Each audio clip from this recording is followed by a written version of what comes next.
नमस्कार, TNC nursing के YouTube channel पे आपका स्वागत और अभिनंदन है। और एक बार फिर से हम आ गए आपके लिए एक जबरदस्त शानदार क्लास को लेके।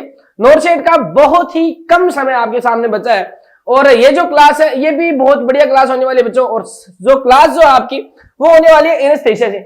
एनेस्थेशिया एक हॉटस्पॉट हाईलाइटेड टॉपिक है जिसमें सवाल 100% पूछे जाते हैं। और सवाल एनेस्थेशिया ऐसा सब्जेक्ट है, एक पूरा अलग एक फील्ड होती है मेडिकल साइंस में। नर्सिंग में भी हमारा एक छोटा पोर्शन है और नोरसेट की एग्जाम में हर बार अपडेटेड सवाल इस एनेस्थेशिया से पूछे जाते हैं। और एनेस्थेशिया की फील्ड जो है बच्चों वो बहुत बड़ी है। हम इस क्लास में इतना तो जरूर कवर करेंगे जितना नोरसेट की एग्जाम में पूछा जाए। अब देखिए, हमारे पास वो टाइम नहीं बचा है कि हम एक नॉलेज को इकट्ठा करना बहुत बुरी बात नहीं है, बट इस टाइम के लिए हमें ये जरूरत है कि कम समय के अंदर हम ज्यादा से ज्यादा इंफॉर्मेशन कैसे कलेक्ट कर सकते हैं। तो ये जो क्लास है हम कोशिश करेंगे कि रैपिड रिवीजन की तरह इस क्लास को हम लेंगे। इसमें एनेस्थेशिया के सारे पार्ट हम कवर करेंगे, जल्दी जल्दी रैपिड कवर करेंगे। चलते, ज्यादा टाइम नहीं लेते हुए। मेरी आवाज आ रही होगी? बिल्कुल आवाज आ रही है। तो चलते हैं अपनी क्लास की तरफ बच्चों। और क्लास में हम बात करेंगे एनेस्थेशिया के बारे में। एनेस्थेशिया के बारे में बात करेंगे। सबसे पहले बात करते हैं बच्चों एनेस्थेशिया। वर्ड एनेस्थेशिया, एनेस्थेशिया है क्या चीज? एनेस्थेशिया क्या चीज है? देखिए, एनेस्थेशिया का मतलब होता है, एनेस्थेशिया वर्ड जो है यहाँ पे इसमें भी अपने आप में दो वर्ड है बच्चों, एक है एन और एक है एस्थेशिया। क्या है? एस्थेशिया।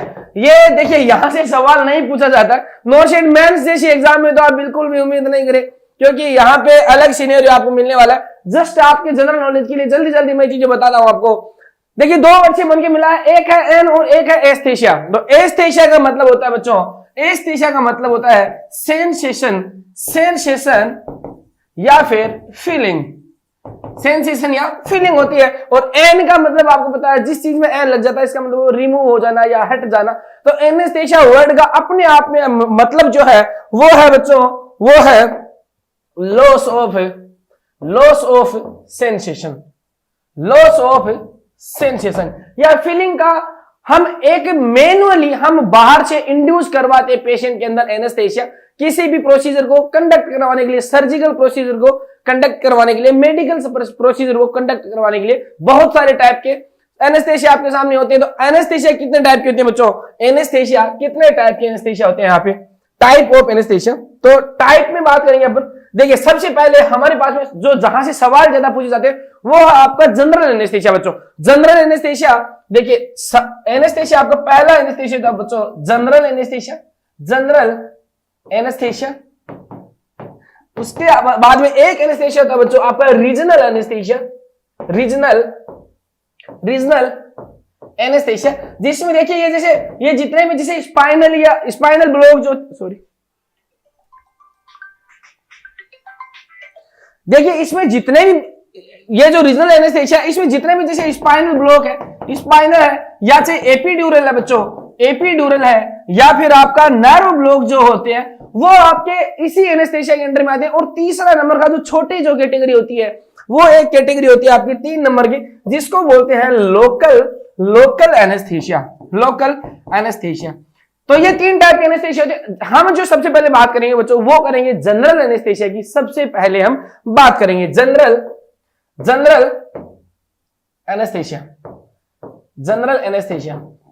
देखिए, अगर मैं आपको एक जनरल सा सवाल अगर मैं आपको पूछूं, एक आसान सी भाषा में अगर आपको मैं एक चीज दूं कि आप किसी पेशेंट की सर्जरी को असिस्ट करवाना चाहते हैं, या सपोज कीजिए एक बार के लिए कि आप डॉक्टर हैं, तो आप अगर किसी पेशेंट को सर्जरी करना चाहते हैं तो आप क्या क्या चाहेंगे? आप क्या क्या चाहते हैं कि उस पेशेंट में क्या होना चाहिए? तो आपको यहाँ पे क्या क्या चाहिए बच्चों? आपको कम से कम एटलीस्ट ये मैं जो 4-5 कंपोनेंट बताऊंगा वो तो एक सर्जरी करते टाइम भी आपको होना ही, आपके पास में होना चाहिए। देखिए, लॉस ऑफ कॉन्शियसनेस आपके पास में होनी चाहिए। अगर लॉस ऑफ कॉन्शियस नहीं होगी, पेशेंट अगर जग रहा है सर्जरी करते हुए तो वो सीख जाएगा सर्जरी को, तो आगे आने वाले टाइम पे उसी सेम केस का पेशेंट आपके पास वो आने नहीं देगा, खुद भी वो एक दुकान खोलेगा। तो loss of consciousness general anaesthesia में होनी चाहिए ताकि उस पेशेंट को एक तरीके से, ताकि ये देखिए ये हंसी मजाक की बात लगे, बट लॉस ऑफ कॉन्शियसनेस जो है उसका पर्पज यही है कि पेशेंट को जो है वो ज्यादा से ज्यादा रिलीव हम कैसे कर सकते हैं, एंजाइटी फ्री कैसे कर सकते हैं। लॉस ऑफ कॉन्शियसनेस एक होना चाहिए बच्चों। उस पेशेंट के अंदर में, उस पेशेंट में अमनेशिया होना चाहिए। अगर हम किसी पेशेंट में जनरल एनेस्थेशिया इंड्यूस करवा रहे हैं तो उसके अंदर क्या होना चाहिए बच्चों, अमनेशिया उस पेशेंट में होना चाहिए। और उस पेशेंट में अमनेशिया का कारण क्या है बच्चों, अमनेशिया में क्या चाहिए हमें, अमनेशिया में ये होना चाहिए कि वो जो पेशेंट है अगर ड्यूरिंग सर्जरी जो स्टेप्स हो रही है तो अमनेशिया, देखिए पहली बात हुई अमनेशिया होता कौन सा इसमें एंटेरोग्रेड अमनेशिया होना चाहिए।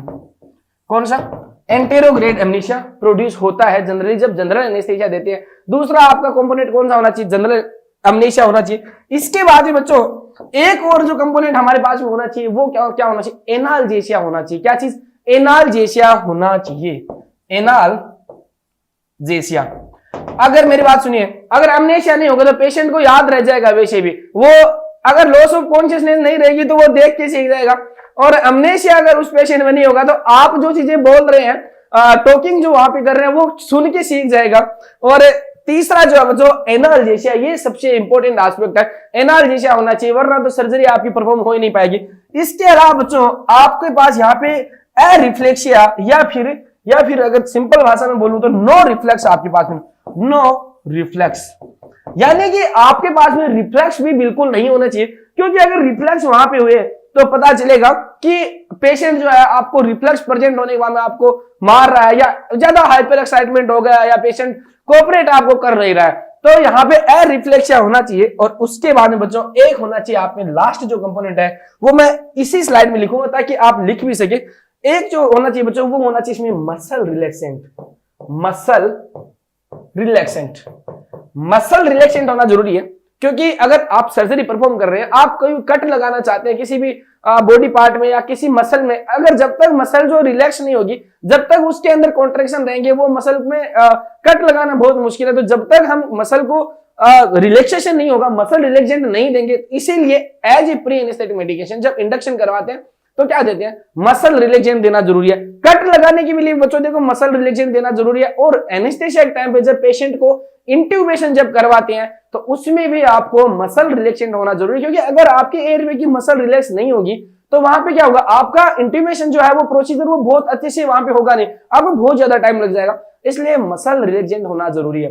तो ये जितने आपके कॉन्सेप्ट है, इसमें जितने कंपोनेंट है, लॉस ऑफ कॉन्शियस होनी चाहिए। अमनेशिया पेशेंट में होता है कौन सा, एंटेरोग्रेड अमनेशिया वहां पे प्रोड्यूस होता है, एनाल्जेशिया वहां पे होना चाहिए, नो रिफ्लेक्स होना चाहिए, रिफ्लेक्स होना चाहिए और मसल रिलैक्सेशन उस पेशेंट के अंदर होना चाहिए एक आइडियल जनरल एनेस्थेसिया के अंदर।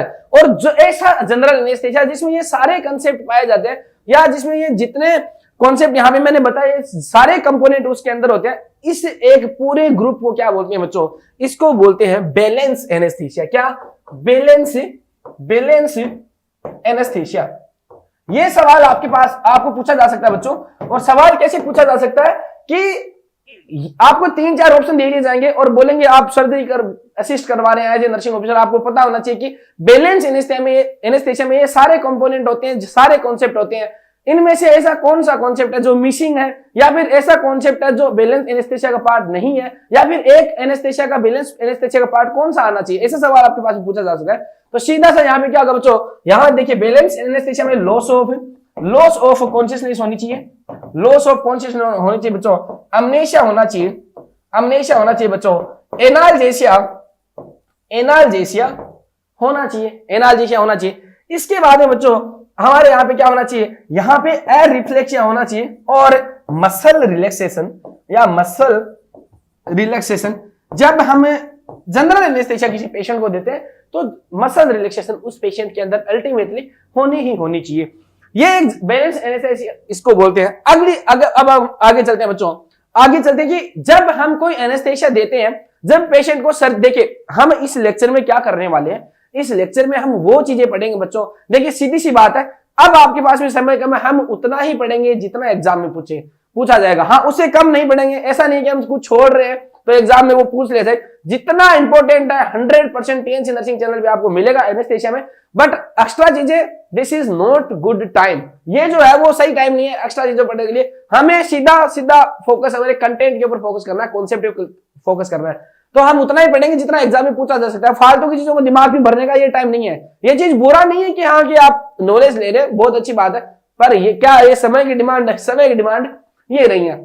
अब देखिए जब भी कोई एनेस्थेसिया देते हैं तो हर हॉस्पिटल का प्रोटोकॉल्स होते हैं, जो जनरल प्रोटोकॉल्स यूज किए जाते हैं कि ये चीजें जनरल एनेस्थेसिया देते समय पे होनी चाहिए। वो कौन सी चीजें होती है बच्चों? देखिए प्रोटोकॉल्स की बात करते हैं तो for giving general anaesthesia following steps are followed. ये जितनी स्टेप्स हैं ये फॉलो होने चाहिए। और कौन सी स्टेप्स हैं बच्चों? Pre medication. पहली स्टेज कौन सी होती है आपकी बच्चों? प्री मेडिकेशन होनी चाहिए। प्री मेडिकेशन देखिए जब भी हम जनरल एनेस्थेसिया किसी पेशेंट को देते हैं एनेस्थेटाइज उससे करने से पहले हमें कुछ जनरल जो मेडिसिन है वो प्री मेडिकेशन देनी होती है। आपने भी देखा होगा कुछ प्रोसीजर करते हैं तो उस प्रोसीजर में प्री प्रोसीजर जो है मेडिकेशन देते हैं और एनेस्थेसिया में प्री मेडिसिन देते हैं। और किस चीज के लिए देते हैं बच्चों? एक होता है बच्चों देखिए यहां पे प्री मेडिकेशन देते हैं किस चीज के लिए देंगे बच्चों? सबसे पहले देंगे बच्चों एंजाइटी के लिए। एंजाइटी रिलीव करने के लिए हम एंजियोलाइटिक्स यहाँ पे देते हैं। क्या देते हैं बच्चों? एंजियोलाइटिक्स हमें यहाँ पे देनी है। और एंजियोलाइट में बच्चों एंजियोलाइट में देखिए एंजियोलाइट में दो टाइप से हम दे सकते हैं। कौन सी? अगर आप बच्चों उसको नाइट बिफोर दे रहे हैं, नाइट बिफोर अगर पेशेंट में देखिए अगर जनरल सी बात है जब पेशेंट की सर्जरी होनी है तो पेशेंट एंजाइटी में होगा, स्ट्रेस में होगा, उसको रिलीव करने के लिए हम एंजियोलाइटिक देते हैं। अब ऐसा हो सकता है कि अगर हम पहली रात को अगर उसको एंजियोलाइटिक दे रहे हैं तो वहां पे हम उसको देते हैं बच्चों अल्प्राजोलाम। अल्प्राजोलाम जो है वो एंजियोलाइटिक के रूम में देते हैं। और अगर हम सेम टाइम पे दे रहे हैं जस्ट बिफोर अगर सर्जरी दे रहे हैं वहां पे बच्चों लोराजेपाम और डाइजेपाम वहां पे दिया जाता है पेशेंट को। क्या दिया जाता है? लोराजेपाम या डाइजेपाम वहां पे दिया जाता है। एंजियोलाइटिक हमें देनी है बच्चों। एनाल्जेसिक हमें पेशेंट को पहले देनी है। एनाल्जेसिक में कौन सी देनी है बच्चों? एनाल्जेसिक में मेनली जो एनसेड्स जो है बच्चों वो यहाँ पे काम ज्यादा करती नहीं है। हमें यहाँ पे क्या देना है बच्चों? एनाल्जेसिक में ओपियोइड ज्यादा यहाँ पे प्रेफर किया जाता है। और ओपियोइड में फेंटानिल जो है बच्चों वो यूज यहाँ पे किया जाता है। ज्यादा मोस्टली फेंटानिल यूज किया जाता है। हमें क्या करना है? प्री मेडिकेशन में एंजियोलाइटिक देनी है, हमें एनाल्जेसिया देना है। इसके अलावा बच्चों हमें क्या देना है? हमें एंटी इमेटिक्स देनी है।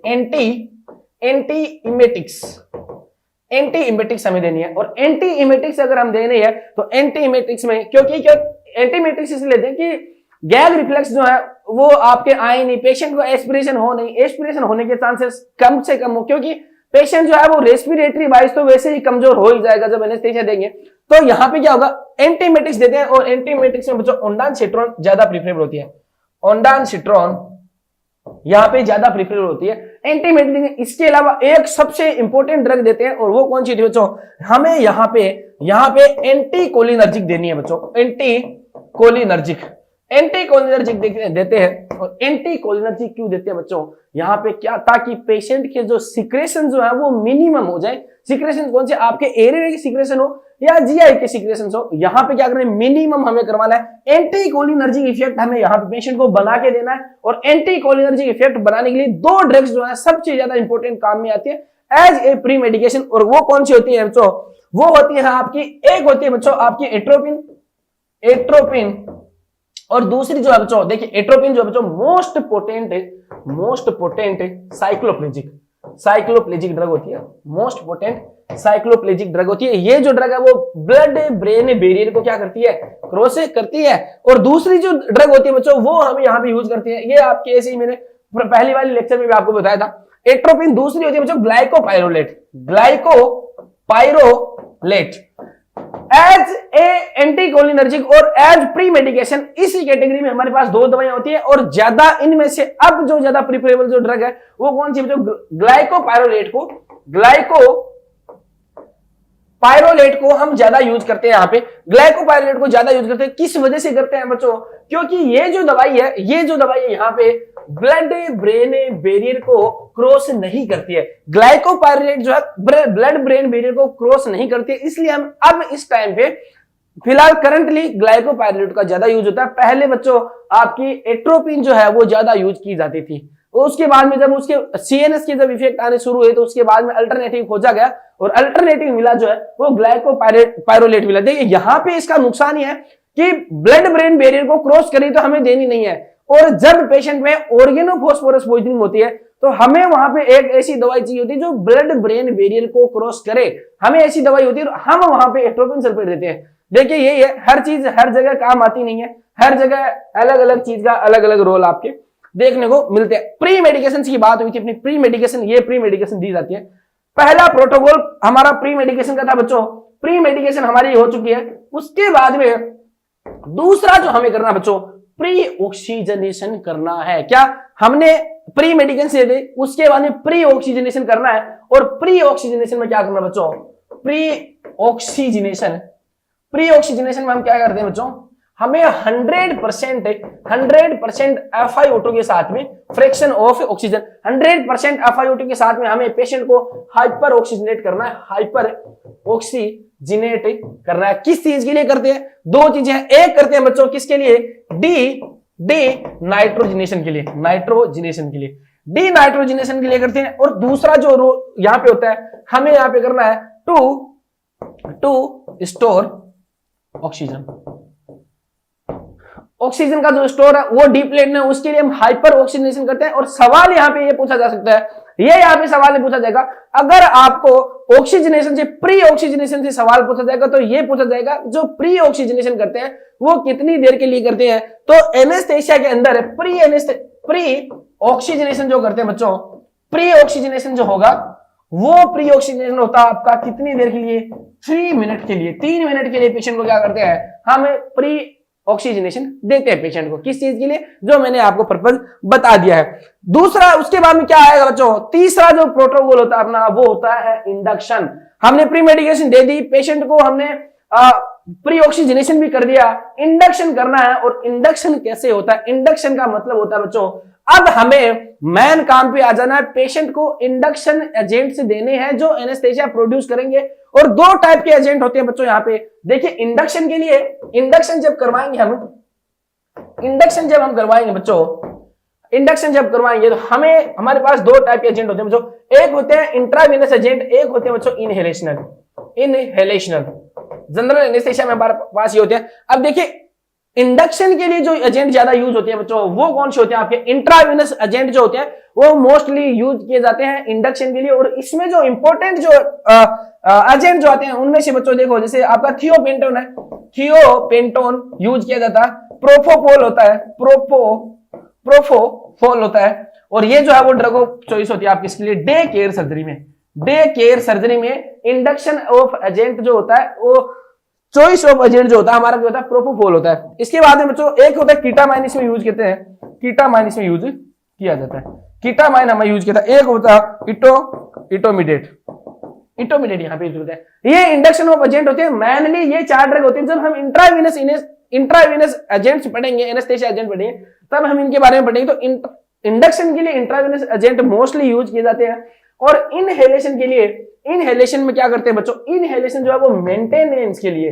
अगर हमने एक बार मेंटेनेंस, हमने एनेस्थेसिया को है वो इंड्यूस करवा दिया, अब हमें उसको मेंटेन भी तो करना है। ऐसा तो है नहीं कि एक बार एनेस्थेसिया में इंडक्शन करवा दिया तो वो इफेक्ट चलेगा, ऐसा नहीं होता, हमें बार बार उसको मेंटेन करना पड़ता है, मेंटेनेंस डोज देनी पड़ती है। और मेंटेनेंस जो करते हैं वो हम कहते हैं इनहेलेशनल एनेस्थेटिक एजेंट से मेंटेनेंस करते हैं। और देखिए एडल्ट्स की मोस्टली बात है, चिल्ड्रंस में इनहेलेशन को एज ए इंडक्शन एजेंट भी यूज करते हैं, एज ए इंडक्शन एजेंट भी इसको यूज करते हैं। और बच्चों में जो ड्रग ऑफ चॉइस जो होती है या एजेंट ऑफ चॉइस होता है वो कौन सा होता है बच्चों, सीवोफ्लूरेन, सीवोफ्लूरेन क्योंकि वो स्वीट होता है। ये हम सारी चीजें आगे पढ़ने वाले हैं। एक बार मैं आपको प्रोटोकॉल बता रहा हूं, ये प्रोटोकॉल है, ये आपका इंडक्शन के लिए प्रोटोकॉल है बच्चों। इस तरीके से हम इंडक्शन करवाते हैं।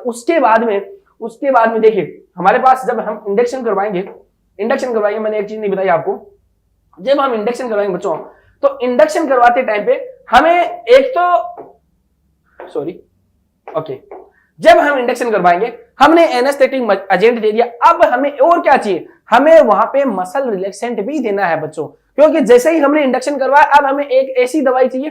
देखिए बेस्ट दवाई क्या होगी, बेस्ट दवाई तो वो होती है जो आपकी इंडक्शन का भी काम करते हैं और आपके किसका, मसल रिलैक्सेंट का भी काम करते हैं। ये दवाइयां बेस्ट होती है। हमें यहाँ पे एक मसल रिलैक्सेशन एजेंट की जरूरत होती है, जो क्या करे, मसल को क्या करे बच्चों, रिलैक्स कर दे। और जैसे ही हम इंडक्शन करवाएंगे उसके बाद में अगली जो स्टेप होगी हमारी क्या होगी, हमारी इंट्यूबेशन स्टेज होती है। सिक्योर करना है हमें एयरवे को। देखिए पहले हम इंट्यूबेट नहीं कर सकते पेशेंट को, अगर एनेस्थेसिया प्रोवाइड करने से पहले इंट्यूबेट करें तो पेशेंट के लिए वो बहुत पेनफुल होता है वैसे ही।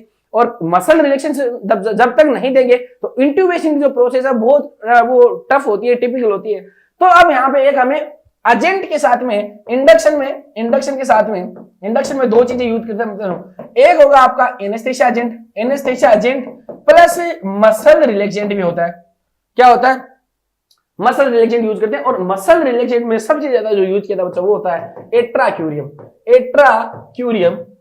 एज ए मसल रिलैक्सेंट काम में लिया जाता है। यहाँ पे इसके अलावा एट्राक्यूरियम के अलावा बच्चों एक एजेंट और है जो सेकंड टाइम पे यूज किया था, वो है मीवाक्यूरियम जो है वो भी एज ए मसल रिलैक्सेंट यहाँ पे यूज में लिया जाता है। तो हमने मसल रिलैक्सेशन भी करवा दिया। अब हमारा टाइम है किसका, इंट्यूबेशन का। हमें अब क्या करना है, पेशेंट को इंट्यूबेशन करना है। और इंट्यूबेशन किसके लिए करते हैं बच्चों, टू सिक्योर एयरवे। हमें एयरवे को सिक्योर करने के लिए क्या करते हैं, इंट्यूबेशन करते हैं। इंट्यूबेशन करने के बाद में हम क्या करते हैं, वहां पे हम ये जो एनेस्थेसिया जो दिया था हमें उसको क्या करना बच्चों, मेंटेनेंस करना है। मेंटेन वहां पे करते हैं, मेंटेनेंस दो देते हैं। और वो जो है किसके द्वारा देते हैं, गैसियस एजेंट या इनहेलेशन एजेंट जो होते हैं उनके थ्रू हम क्या करवाते हैं, मेंटेनेंस देते हैं। उसके बाद में क्या होना चाहिए, हमने मेंटेन कर लिया। अब हमारी जो प्रोसेस जो है सर्जरी की प्रोसेस कंप्लीट हो चुकी है। और अब हमें क्या करना है, ऐसा तो है नहीं कि पेशेंट को एक बार मेंटेनेंस में कर दिया और वो डोज तो हम जो दिए जा रहे हैं। एक स्टेज ऐसी आएगी जहां पे आपको क्या करना है, अब आपका काम कंप्लीट हो गया, आपका प्रोसीजर कंप्लीट हो गया और अब आपको पेशेंट को रिवर्सल लाना है। क्या करना है बच्चों, रिवर्सल पेशेंट को लाना है। तो रिवर्सल जब स्टेज में लाना है तो सबसे पहले क्या करना है, स्टॉप करना है किसको बच्चों, स्टॉप करना है किसको, आपको मेंटेनेंस डोज को। मेंटेनेंस जो आप कर रहे थे उसको स्टॉप करना है। और इसमें आपको पता है इनहेलेशन एजेंट को हम ज्यादा यूज में लेते हैं, गैस को ज्यादा यूज में हम लेते हैं। तो यहाँ पे क्या करना, इसको स्टॉप करना। दूसरा जो हमें बच्चों यहाँ पे ड्रग जो कौन सी होती है जो रिवर्सल में काम में ली जाती है वो कौन सी होती है, नियोस्टिग्माइन। पेशेंट को नियोस्टिग्माइन हमें देनी है। वो क्या करवाएगी बच्चों, आपको आपकी रिवर्सल करवाएगी। और जैसे ही हमारा रिवर्सल का काम हो जाएगा, हमारी लास्ट जो स्टेप होगी वो कौन सी होगी बच्चों, एक्सट्यूबेशन। क्या, एक्सट्यूबेशन का मतलब है कि पेशेंट को जो इंट्यूबेट किया था हमने, यानी कि एंडोट्रेकियल ट्यूब का जो इंसर्शन करवाया था एयरवे को सिक्योर करने के लिए, वो ही एक्सट्यूबेट हमें करना है। यानी एक्सट्यूबेशन एक प्रोसेस है या प्रोसीजर जिसमें इंट्यूबेट जो करने के लिए जो ट्यूब जो यूज में लेते हैं उसको बाहर एयरवे से बाहर निकालते हैं, वो एक्सट्यूबेशन है।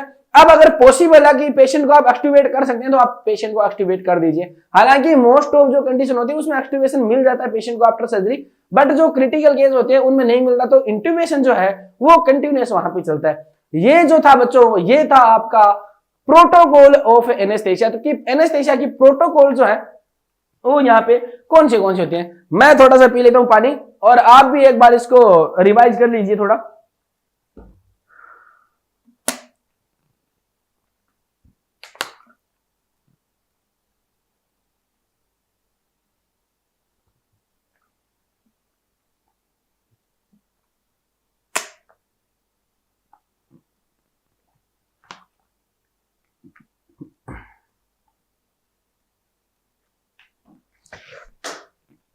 चलिए अब आगे वाली स्लाइड पे चलते हैं बच्चों। अब आगे चलते हैं। अब हमें क्या पढ़ना है एनेस्थेसिया में हमारा अगला जो काम है वो हमें पढ़ना है बच्चों स्टेजेज ऑफ एनेस्थेसिया की। एनेस्थेसिया की स्टेज कौन सी है, किस स्टेज में वो है अपना काम हमें बना के देता है, वो स्टेजेज कौन सी होती है। पहली जो स्टेज होगी बच्चों, स्टेजेज कौन सी होती है बच्चों, स्टेजेज में पहली जो स्टेज होती है वो होती है आपकी एनाल्जेसिया। जैसे ही देखिए एनाल्जेसिया सबसे पहली स्टेप होती है। और ये जो स्टेप होती है बच्चों, start from induction of anaesthesia. Induction से स्टार्ट होती है और स्टॉप होती है कहां पे, एंड होती है कहां पे, एंड होती है आपकी एंड कहां पे बच्चों, लॉस ऑफ कॉन्शियसनेस। यानी कि जब हम इंडक्शन करवा देते हैं और जब तक पेशेंट में लॉस ऑफ कॉन्शियसनेस आती है तब तक की जो स्टेज होती है वो कौन सी होती है, एनाल्जेसिया स्टेज होती है। और यहाँ पे क्या होता है बच्चों, यहाँ पे जो सेंसेशन लॉस होगा बच्चों, यहाँ पे जो आपका है वो यहाँ पे टेम्परेचर और आपका पेन जो है वो यहाँ पे लॉस यहाँ पे हो जाएगा। तो ये जो पहली जो स्टेज होती है बच्चों वो कहते हैं एनाल्जेसिया स्टेज होती है। और देखिए यहाँ पे स्टेजेस जो होंगी, एवरी स्टेज जो होती है बच्चों वो लगभग ज्यादा टाइम नहीं, उसमें बच्चों 2 से 3 मिनट की सारी जो स्टेप होती है बच्चों, आपकी जनरल एनेस्थीसिया की जितनी भी स्टेज होती है वो 2 से 3 मिनट लगती है सारी स्टेज के अंदर। अगर सवाल पूछा जाए तो आपको लगभग 2 से 3 मिनट करना है। अगर वहां पे 1 से 2 मिनट का ऑप्शन है वो भी आप कर सकते हैं, मोस्टली 2 से 3 मिनट वहां पे लगती है। पहला जो है बच्चों आपका पहली स्टेज होती है अपनी एनाल्जेसिया। दूसरी जो स्टेज होगी बच्चों यहाँ पे उसको बोलते हैं बच्चों excitement, excitement stage, excitement stage होगी यहाँ पे। और यहां से जो सवाल पूछा जाता है, यहां से जो सवाल पूछा जाता है वो सवाल ये है, most dangerous stage of anaesthesia, most dangerous, most dangerous, most dangerous stage of anaesthesia. ये आपको याद रखनी है, ये लाइन आपको याद रखनी है। अगर सवाल यहां से बना तो ये बनेगा, अगर स्टेज से बना तो 2 सवाल आपके सामने बन सकते हैं। एक तो कि सर्जिकल इंसिजन जो लगाते हैं वो कहां पे लगाते हैं, वो कौन सी होती है, रेस्पिरेटरी पैरालिसिस कहां होती है, डेथ कौन से स्टेज के अंदर देखने को मिलती है। और उसके अलावा सवाल अगर पूछा जाएगा कि मोस्ट डेंजरस स्टेज कौन सी होती है, तो मोस्ट डेंजरस जो स्टेज होती है बच्चों वो एक्साइटमेंट स्टेज होती है। और क्यों होती है, क्योंकि इस स्टेज में क्या होगा बच्चों, इस स्टेज में क्या होगा, यहां पे पेशेंट क्या होगा बच्चों, हाइपर रिफ्लेक्सिया पेशेंट में देखने को मिलेगा, हाइपर रिफ्लेक्सिया, जर्की मूवमेंट देखने को मिलेंगे, जर्की मूवमेंट आपको देखने को मिल सकते हैं। पेशेंट जो है वो बच्चों कॉम्बेट करेगा, कॉम्बेट करेगा मतलब पेशेंट वहां पे एजिटेट हो सकता है, पेशेंट एजिटेशन भी पेशेंट में आ सकती है, एजिटेशन भी पेशेंट में आ सकती है, एजिटेशन पेशेंट में आ सकती है। यहाँ पे एक्साइटमेंट में क्या होगा पेशेंट के साथ में बच्चों, यहाँ पे देखो, यहाँ पे पेशेंट की हार्ट रेट, रेस्पिरेटरी रेट वो क्या होंगी बच्चों, वो क्या होंगी बच्चों, इंक्रीज हो जाएंगे। पेशेंट टेकीकार्डिया, टेकीपीनिया, ये जो सारी जितनी आपकी ऑटोनोमिक नर्वस सिस्टम की जो चीजें होती हैं उनके अंदर पेशेंट जाएगा और ये चीजें देखने को मिलती है। उसके बाद में जैसे ही पेशेंट की एक्साइटमेंट स्टेज खत्म होगी, एक्साइटमेंट स्टेज जैसे ही खत्म होती है,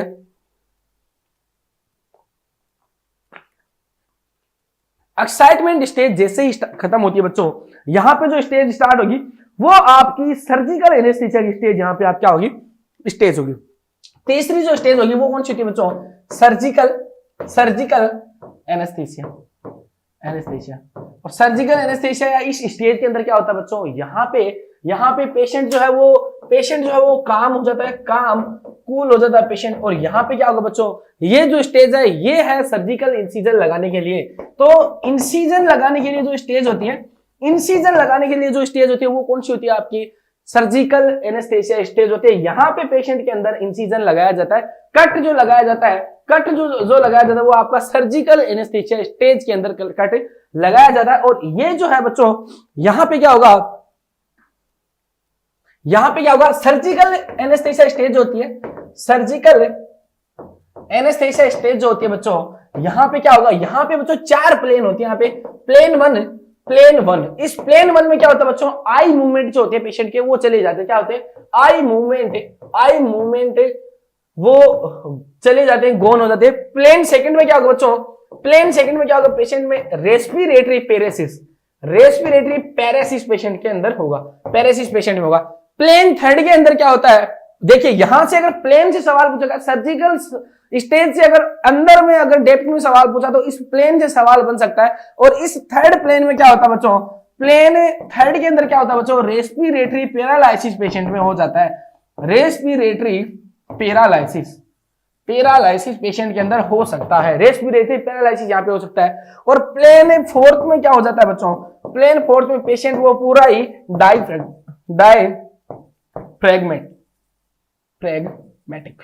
डायफ्रैग्मेटिक यहाँ पे पेशेंट हो जाता है। तो सर्जिकल एनेस्थीसिया की स्टेज जो है वो यहाँ पे स्टेज जो सर्जिकल स्टेज जो है उसके अंदर 4 प्लेन होते हैं और चारों प्लेन में ये चीज होती है। लास्ट की जो स्टेज होती है बच्चों उसको बोलते हैं मेड्यूलरी स्टेज।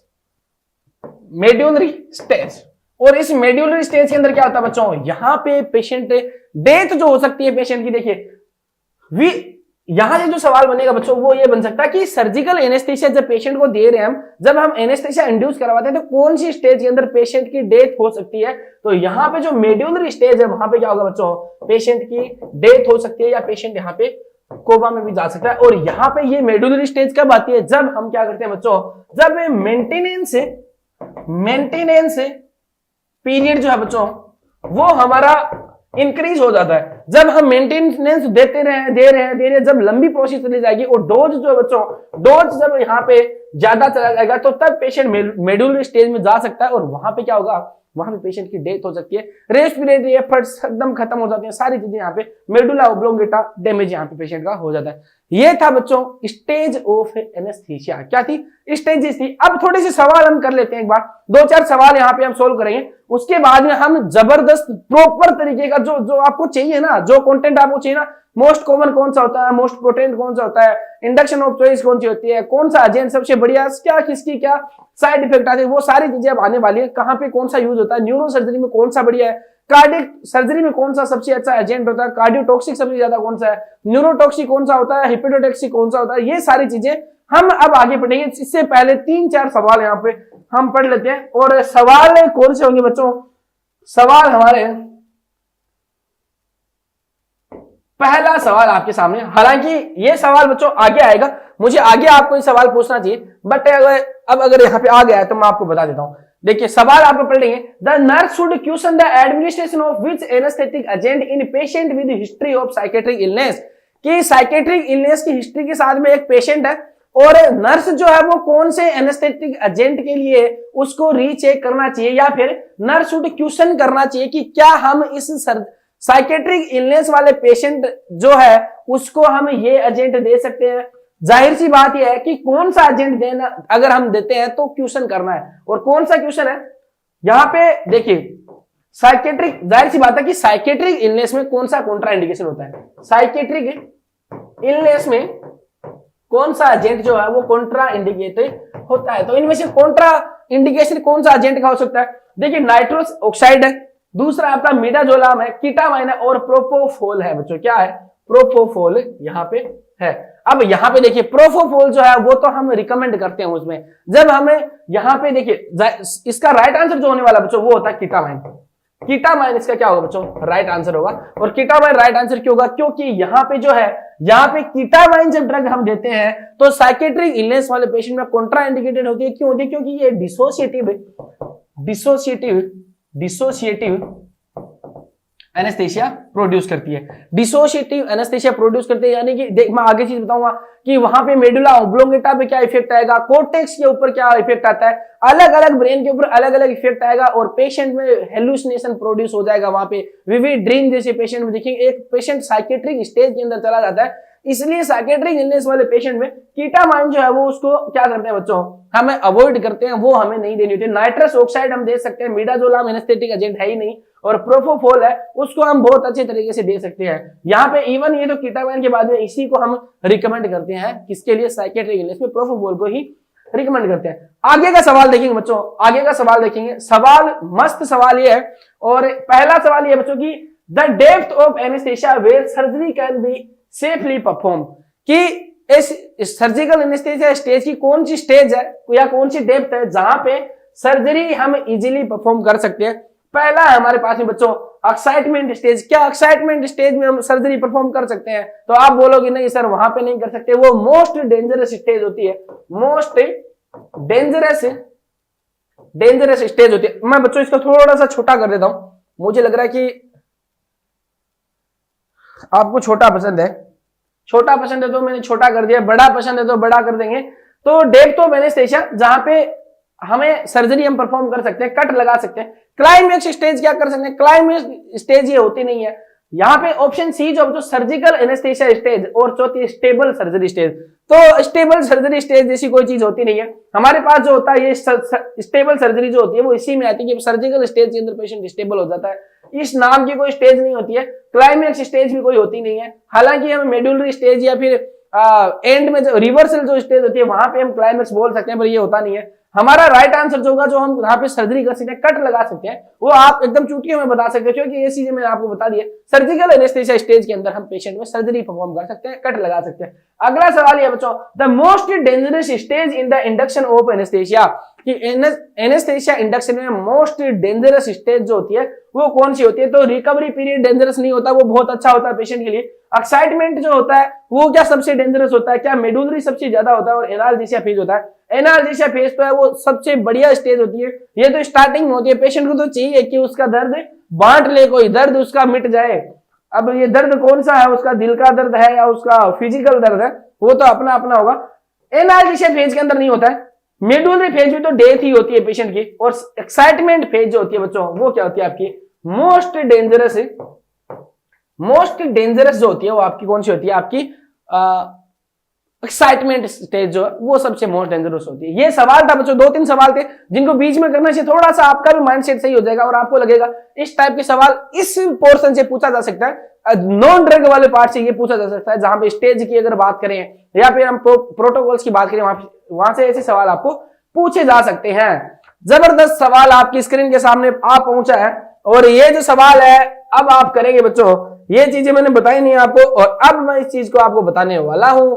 और सवाल आपके सामने हो सकता है थोड़ा टेढ़ा मेढ़ा हो जाए, पर हमें तो पढ़ने से मतलब है, टेढ़ा मेढ़े से क्या मतलब है? टेढ़ा मेढ़ा तो खाने का काम आपको आता है। चलिए सवाल पढ़ेंगे। A 50-year-old male was a case of right inguinal hernia. फालतू के अंदर चीजों को घुमा रहे हैं, बसट मचा रहे हैं, ऐसा करने की जरूरत है नहीं हमें। फालतू में इस चीजों को फंसा रहे हैं। ये बहुत आसान सा, बहुत सिंपल भाषा होने वाली है। ऐसे ही सवाल आपको पूछे जाएंगे जिनका कोई सेंस नहीं होगा, सेंस सिर्फ एक नाम से होगा और वो भी इसमें आपको देखने को मिलेगा। A 50-year-old male was a case of right inguinal hernia and was posted for hernioplasty। hernioplasty के लिए पोस्टेड किया है। स्पाइनल एनेस्थेसिया पेशेंट को दे दिया गया है।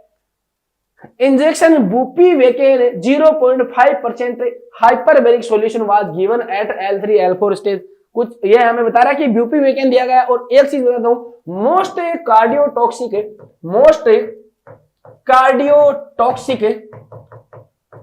कार्डियोटॉक्सिक जो ड्रग होती है वो बच्चों कौन सी होती है? एनेस्थेशिया में मोस्ट कार्डियोटॉक्सिक एनेस्थेटिक एजेंट कौन सा होता है? वो आपका होता है बुपीवेकेन जो होता है वो मोस्ट कार्डियोटॉक्सिक ड्रग होती है। चलो आगे चलते हैं। ये उसको L3 L4 स्पेस में दिया गया है। What is the order of sensory blockade expected in this patient? जाहिर सी बात है, खिचड़ी यहाँ पे पका दी गई, पर आपको खिचड़ी में नहीं जाना है। इस सवाल का जो सारांश जो है वो लास्ट वाली ही पेज में है कि what is the order of sensory blockade expected in this patient. कि सर्जिकल एनेस्थेसिया किसी को दे रहे हैं हम, एनेस्थेसिया पेशेंट में प्रोड्यूस कर रहे हैं, तो पेशेंट एनेस्थेसिया का मतलब ये है कि लॉस ऑफ सेंसेशन या लॉस ऑफ फीलिंग। तो स्टेज क्या है या ऑर्डर क्या है उसका, कि कौन से स्टेप वाइज पेशेंट के जो है वो सेंसरी जो सिस्टम जो होते हैं वो उसके एनेस्थेटाइज होते हैं या उसको लॉस होता है। तो सेंसेशन किस पैटर्न में लॉस होते हैं वो यहाँ पे पूछा गया है। ऑप्शन ए है बच्चों की टेम्परेचर सबसे पहले लॉस होता है, पेन उसके बाद में, टच का उसके बाद में पता चलता है, और प्रेशर जो है वो सबसे लास्ट में उसका लॉस होता है। दूसरा है बच्चों की पेन, प्रेशर, टच और टेम्परेचर, इस ऑर्डर में पेशेंट का जो लॉस होता है। तीसरा होता है कि प्रेशर सबसे पहले लॉस होता है, फिर टच होता है, पेन, टेम्परेचर होता है। और ऑप्शन 4 है कि टच सबसे पहले आता है, पेन आता है, प्रेशर आता है, टेम्परेचर आता है। सोचिए एक बार, दिमाग लगाइए अपने दिमाग के अंदर कि इसमें से कौन सा स्टेज हो सकता है। यहाँ पे जो राइट आंसर जो होगा ना बच्चों, वो राइट आंसर यहाँ पे होगा, यहाँ पे राइट आंसर जो होने वाला है वो होता है आपका ऑप्शन ए जो है, ऑप्शन ए जो है वो यहाँ पे राइट आंसर होगा। अब आपके लिए अनएक्सपेक्टेड होगा, अगर आप बहुत ज्यादा स्मार्ट है, बहुत पढ़ लिया तो आपको पता होगा, बट आपके लिए अनएक्सपेक्टेड होगा। आपने सोचा होगा कि पेन वाला जो है वो सबसे पहले जाता होगा, बट ऐसा नहीं है। पेन का सेंसेशन सबसे पहले नहीं जाता, पेन का जो सेंसेशन है वो सेकंड टाइम जाता है। दूसरा ऑर्डर जो होता है वो पेन का होता है। पहला जो होता है बच्चों, सबसे पहले टेम्परेचर ही गोन होता है। यहाँ पे थोड़ी सी कंट्रोवर्सी भी है, पर आपको टेम्परेचर सबसे सही मान के चलना है। टेम्परेचर सबसे पहला सेंस है जो गोन होता है। और यहाँ पे क्या होगा, देखिए जब पेशेंट को इंडक्शन करवाते हैं तो वहां पे क्या होता है, जैसे देख आप लोकल एनेस्थेशिया उस पेशेंट को एक को लगा के देखना, उसमें आप इन्फिल्ट्रेशन कर देना लोकल एनेस्थेशिया का, और उसके बाद में आप एल्कोहल स्वाब ले लीजिए और उस पेशेंट के उस एरिया के ऊपर आप लगाइए एल्कोहल स्वाब, और एक दूसरे उसके ऊपर लगाइए, दूसरे जो नॉर्मल हाथ है उस पर लगाइए। पेशेंट को इसमें टेम्परेचर का उसको फील नहीं होगा। एल्कोहल स्वाब तो बहुत ठंडा होता है, कूल देता है, पर वो वहां पे उसको फील नहीं होगा, उसके बाद भी पेन जाता है। तो देखिए पेन जो है सबसे पहला जाएगा, सॉरी टेम्परेचर जो सबसे पहले जाएगा, पेन उसके बाद में जाएगा, फिर उसको टच का फील नहीं होगा और लास्ट में प्रेशर जाता है। और अगर ऐसा सवाल पूछ लिया जाए कि रिवर्सल कैसे होता है, रिवर्सल की स्टेज कौन सी है, कि कौन से पैटर्न में जो है वो रिवर्सल होता है, तो रिवर्सल में सबसे पहले प्रेशर सबसे पहले आएगा, उसके बाद में बच्चों टच आएगा, 3 नंबर पे पेशेंट को पेन फील होने लगेगा और 4 नंबर पे टेम्परेचर फील होने लगेगा। ये सवाल देखिए बहुत ज्यादा इंपॉर्टेंट सवाल है, ये सवाल पूछा जा सकता है, सच में जबरदस्त कॉन्सेप्ट वाला सवाल है। ऐसे सवाल नॉर्सेट मेंस की एग्जाम में देखने को आपको मिल सकते हैं। तो ये सवाल था बच्चों। अब इसके आगे जो हम पढ़ेंगे वो हम पढ़ने वाले सॉरी अब हम जो बात करने वाले हैं, जो अब आ चुका आपका, जो आपको पसंद जो चीज है वो आ चुकी है, और वो है बच्चों अब हम बात करेंगे एनेस्थेटिक एजेंट की। और सबसे पहले हम बात करेंगे बच्चों general anaesthetic agents, general anaesthetic agent की बात करेंगे। और मैंने आपको बताया था कि जनरल एनेस्थेशिया 2 टाइप से हम दे सकते हैं, और वो 2 टाइप कौन से होते हैं बच्चों? एक टाइप होता है आपका, 2 तरीके से हम दे सकते हैं, एक दे सकते हैं इनहेलेशन से, एक दे सकते हैं हम इनहेलेशन से, और दूसरा दे सकते हैं बच्चों, दूसरे को बोलते हैं बच्चों टीवा, क्या बोलते हैं? टीवा बोलते हैं, या टोटल इंट्रावीनस एजेंट। और इन एजेंट के साथ में एक अच्छी चीज है कि इनके साथ में मसल रिलैक्सेशन की भी जो हमें जो फ्री में जो चीज मिलती है वो मसल रिलैक्सेशन फ्री में मिल जाता है। एक हमारा टाइप होता है इनहेलेशन से हम दे सकते हैं, दूसरा हम दे सकते हैं बच्चों इंट्रावीनस एजेंट के थ्रू हम उस पेशेंट को जनरल एनेस्थेशिया दे सकते हैं। सबसे पहले हम बात करेंगे इनहेलेशन एनेस्थेटिक एजेंट की या इनहेलेशन एनेस्थेशिया की। चलिए जी शुरू करते हैं। इनहेलेशन एनेस्थेशिया और इनहेलेशन एनेस्थेशिया की बात करें बच्चों, तो इनहेलेशन एनेस्थेशिया में ये चीज याद रखिए कि यहाँ पे देखिए क्या होता था, पुराने टाइम पे क्या होता था बच्चों, जब यहाँ पे हमारे पास में क्या रिसोर्सेस नहीं थे, उस टाइम पे as a inhalation anaesthetic agent जो यूज किए जाते थे मोस्टली इथर को यूज करते थे बच्चों, साइक्लोप्रोपेन को यूज करते थे, इसके अलावा बच्चों आप यहाँ पे क्लोरोफॉर्म का यूज करते थे, क्लोरोफॉर्म का यूज करते थे, और ट्राइलिन जो बच्चों उसका यूज करते थे। पुराने टाइम पे क्या होता था, ये एनेस्थेटिक एजेंट जो थे वो बहुत मशहूर थे। आपको बताया कि पुराने टाइम में छोटा बड़ा सब चल जाता था। अब इस टाइम पे जो है हमें बड़े एनेस्थेटिक एजेंट चाहिए होते हैं, आपको भी पता है। तो अब देखिए पुराने टाइम में ये एजेंट ज्यादा यूज होते थे, और ये एजेंट जो अब आज के जमाने में ये एजेंट यूज होते नहीं है। इनका रीजन ये है कि ये जो एनेस्थेटिक एजेंट थे बच्चों, इनके साथ में सबसे मेन प्रॉब्लम जो थी वो क्या थी, ये इनफ्लेमेबल थे। क्या थे? इनफ्लेमेबल एनेस्थेटिक एजेंट ये थे। तो इनके साथ में क्या होता था, देखिए पुराने टाइम में क्या होता था, जब टेक्निक ज्यादा नहीं थी तब क्या होता था कि ब्लीडिंग जो है वो भी उसी टेक्निक से प्रेशर करके या इस तरीके से यूज की जाती थी, उसी टेक्निक से क्लोज किया जाता था।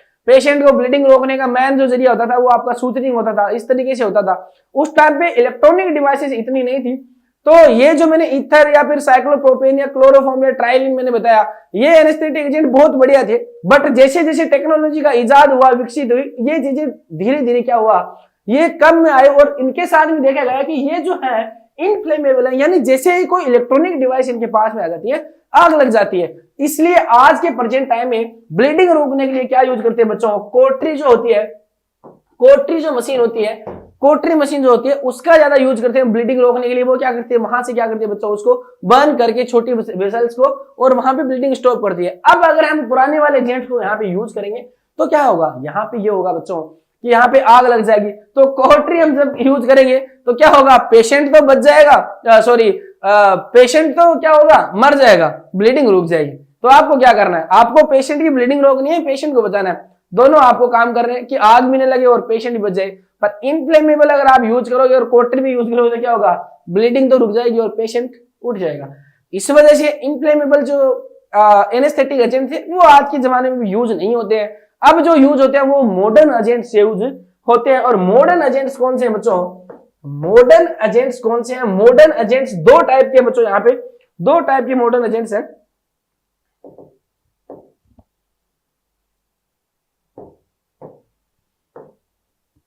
मॉडर्न एजेंट दो टाइप के होते हैं बच्चों। मॉडर्न एजेंट दो टाइप के, वो कौन से? एक है बच्चों लिक्विड, सॉरी, एक है बच्चों लिक्विड एजेंट, और दूसरा जो होता है बच्चों अपने पास में गैस है। दो टाइप के इनहेलेशनल एजेंट अपने पास में, एक है लिक्विड, एक है गैस। जो लिक्विड जो है बच्चों, एक होती है गैस। देखिए गैस में जो है वो दो गैसें हमारे पास में मोस्टली यूज की जाती है। वो है बच्चों, एक है आपकी नाइट्रस ऑक्साइड, और दूसरी जो है बच्चों वो आपकी है जिनोन। क्या है? नाइट्रस ऑक्साइड और जिनोन। नाइट्रस ऑक्साइड अच्छा एक इनहेलेशनल एजेंट नहीं है। ये एक क्या है बच्चों? ये एक गुड एनाल्जेसिया है, good analgesia, good analgesia, but bad anaesthesia. Good analgesia but bad क्या है? एनेस्थेटिक एजेंट है। यहां पे जो जिनोन जो है बच्चों, ये गैस एजेंट में सबसे जो अच्छी जो एजेंट जो होती है वो जिनोन है। बट ये क्या बच्चों अब मिलती नहीं है, बहुत कॉस्टली भी होती है। इवन शाहरुख खान जैसे हीरो है उनके लिए ही अवेलेबल होती है, तो नॉर्मल जो आदमी है उनके लिए जिनोन अवेलेबल नहीं होती है, और हॉस्पिटल वाले रखते भी नहीं है, इसलिए ये कॉस्ट इफेक्टिव नहीं है। इस वजह से जिनोन को ज्यादा यूज किया नहीं जाता है। सबसे ज्यादा कॉस्ट इफेक्टिव या इफेक्टिव जो चीजें हैं वो यूज की जाती है लिक्विड इनहेलेशनल एजेंट्स में। और देखिए मेरे को अब चीज बताइए, एक चीज बताइए, हम बात करें यहाँ पे इनहेलेशन एनेस्थेसिया एजेंट की, इनहेलेशन की, और मैंने तो यहाँ पे क्या कर दिया बच्चों? लिक्विड का नाम ले दिया। अब आप बोलेंगे बच्चों कि सर आपने तो लिक्विड का नाम ले दिया, तो लिक्विड को इनहेल कैसे करेंगे? तो लिक्विड इनहेलेशन एजेंट जो है, जो मॉडर्न एजेंट्स के अंदर आते हैं, इसके अंदर क्या होता है बच्चों? ये क्या है? वोलेटाइल होते हैं। क्या? वोलेटाइल होते हैं। और वोलेटाइल का मतलब होता है कि ऐसे पदार्थ की ऐसी अवस्था जो क्या करती है बच्चों? लिक्विड से जो गैसेस में कन्वर्ट हो सकती है, तो ये वोलेटाइल होते हैं। और वोलेटाइल होने का मतलब है कि गैस में कन्वर्ट हो जाते हैं। और गैस में कन्वर्ट कैसे करते हैं? एक वेपोराइजर की हेल्प से, वेपोराइजर की हेल्प से। और वेपोराइजर लिक्विड जो है वो एनेस्थेटिक मशीन के अंदर जाएंगे, वहां पे एक वेपोराइजर रहेगा, उस वेपोराइजर से ये गैस के अंदर कन्वर्ट होंगे और पेशेंट तक जाएंगे। तो यहाँ पे ये एनेस्थेसिया होगा कैसे? अब हमें यहाँ पे क्या चाहिए? एनेस्थेटिक मशीन भी चाहिए, यानी कि मॉडर्न टेक्नोलॉजी ही मॉडर्न एजेंट्स के साथ में सुटेबल होती है। और अब तो हर जगह एनेस्थेटिक जो जितने भी ऑपरेशन थिएटर है वो सारे एकदम मॉड्यूलर ओटी यहाँ पे बन गई है, हर जगह लगभग जगह। इसलिए लिक्विड एजेंट जो है मॉडर्न में अब ज्यादा यूज होते हैं। और वोलेटाइल एजेंट होते हैं, वेपोराइजर की हेल्प से ये पेशेंट में जाते हैं। हमें एक पेशेंट का सर्किट चाहिए, हमें कुछ चाहिए तो उसकी सवार चाहिए। तो लिक्विड एजेंट में वेपोराइजर होता है, और वेपोराइजर को पहुंचाने के लिए हमें क्या चाहिए? एक हमें गैस की जरूरत होती है बच्चों। क्या? हमें एक कैरियर तो चाहिए हमें। देखिए लिक्विड अपने आप तो जाएगा नहीं, लिक्विड को डालेंगे वेपोराइजर में, और वेपोराइजर के अंदर जो आगे उसको जो पुश करेगा उसको एयर के द्वारा ही जाएगा। तो सबसे देखिए कैरियर में, लिक्विड एजेंट के लिए कैरियर में जो अच्छा जो होता है वो सबसे पहले ऑक्सीजन बढ़िया होती है बच्चों। दूसरे नंबर पे हम यूज जो करते हैं वो नाइट्रस ऑक्साइड को यूज करते हैं, और उसके अलावा मेडिकल एयर के साथ में भी पेशेंट में इसको एज ए कैरियर उसको पहुंचा सकते हैं। तो ये लिक्विड एजेंट्स के बारे में था। अब लिक्विड एजेंट जो है वोलेटाइल जिसको बोलते हैं, या वेपोराइजर जिनको बोलते हैं, ये कौन से होते हैं? तो अब जो करंटली लिक्विड में, या बच्चों वोलेटाइल बोलूं या वेपोराइजर एजेंट बोलूं, तो सारी एक ही चीजें। इसमें कौन सी चीजें यूज हो रही है बच्चों? देखिए इसमें जो है वो आपका हेलोथेन, आइसोफ्लूरेन। देखो हेलोथेन के अलावा जितने भी वो फ्लूरेन के अंदर आते हैं, आइसोफ्लूरेन, सिवोफ्लूरेन,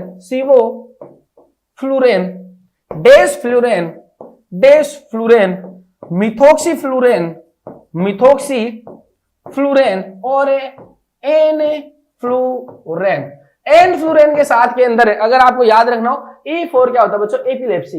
एपिलेप्सी। तो एनफ्लूरेन के साथ में एपिलेप्सी जुड़ा हुआ होता है, ये आप याद करेंगे। तो लिक्विड में या वेपोराइजर में ये हमें देखने को मिलता है, ये इतने एजेंट अपने पास में होते हैं। और अब इनके बारे में कैसे पढ़ेंगे? इनके बारे में देखिए, अब ये चीजें बताने से पहले मैं आपको एक चीज बता देता हूं, उससे आपका कंसेप्ट जरूर क्लियर होगा। और कंसेप्ट ये होगा बच्चों कि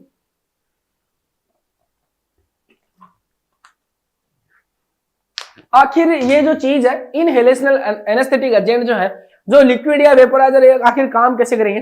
ये काम ऐसे करेंगे बच्चों, जैसे ही हमने इनहेलेशनल एजेंट्स को दिया पेशेंट के अंदर ये आएंगे पेशेंट में बच्चों ये आपका एयरवे होगा, इस एयरवे के अंदर आएंगे ये, और इस एयरवे में ये इसकी और सब ब्रांचें हो गई, सॉरी इसके अंदर और ब्रांचें हो गई बच्चों आपकी।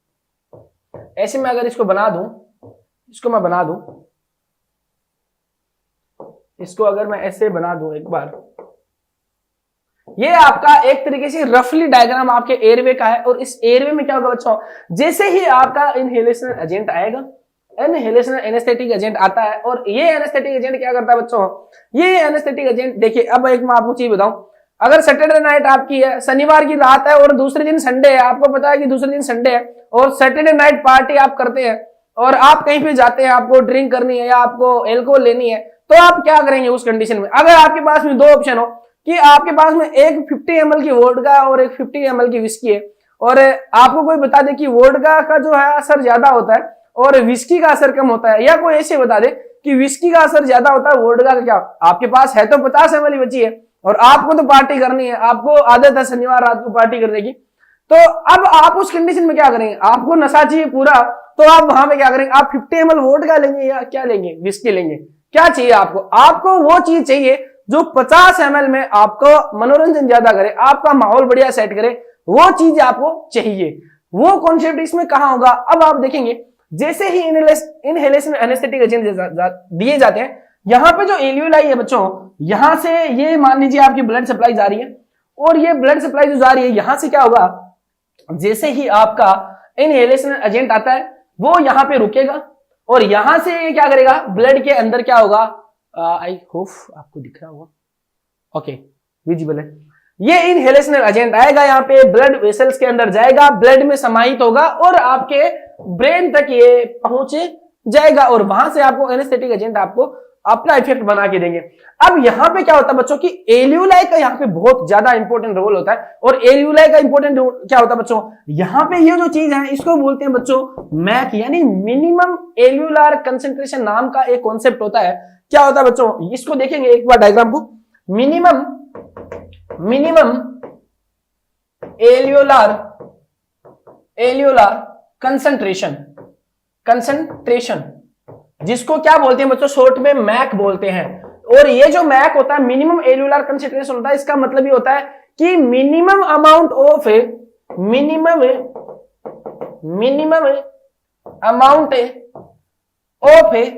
एनेस्थेटिक एजेंट required by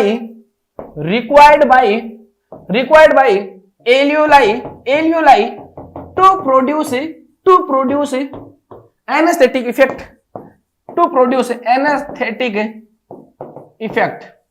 कि मिनिमम एल्वियोलार कंसंट्रेशन किसको क्या बोलते हैं, उसको बोलते हैं कि एल्वियोलाई के द्वारा कम से कम जो अमाउंट चाहिए होती है एनेस्थेसिया प्रोवाइड करने के लिए या उसका इफेक्ट बनाने के लिए, उसको मैक बोलते हैं। तो अब मेरे को ये चीज बताइए कि ऐसी दवाई जिसकी मैक कम हो वो ज्यादा पोटेंट होगी या कम पोटेंट होगी?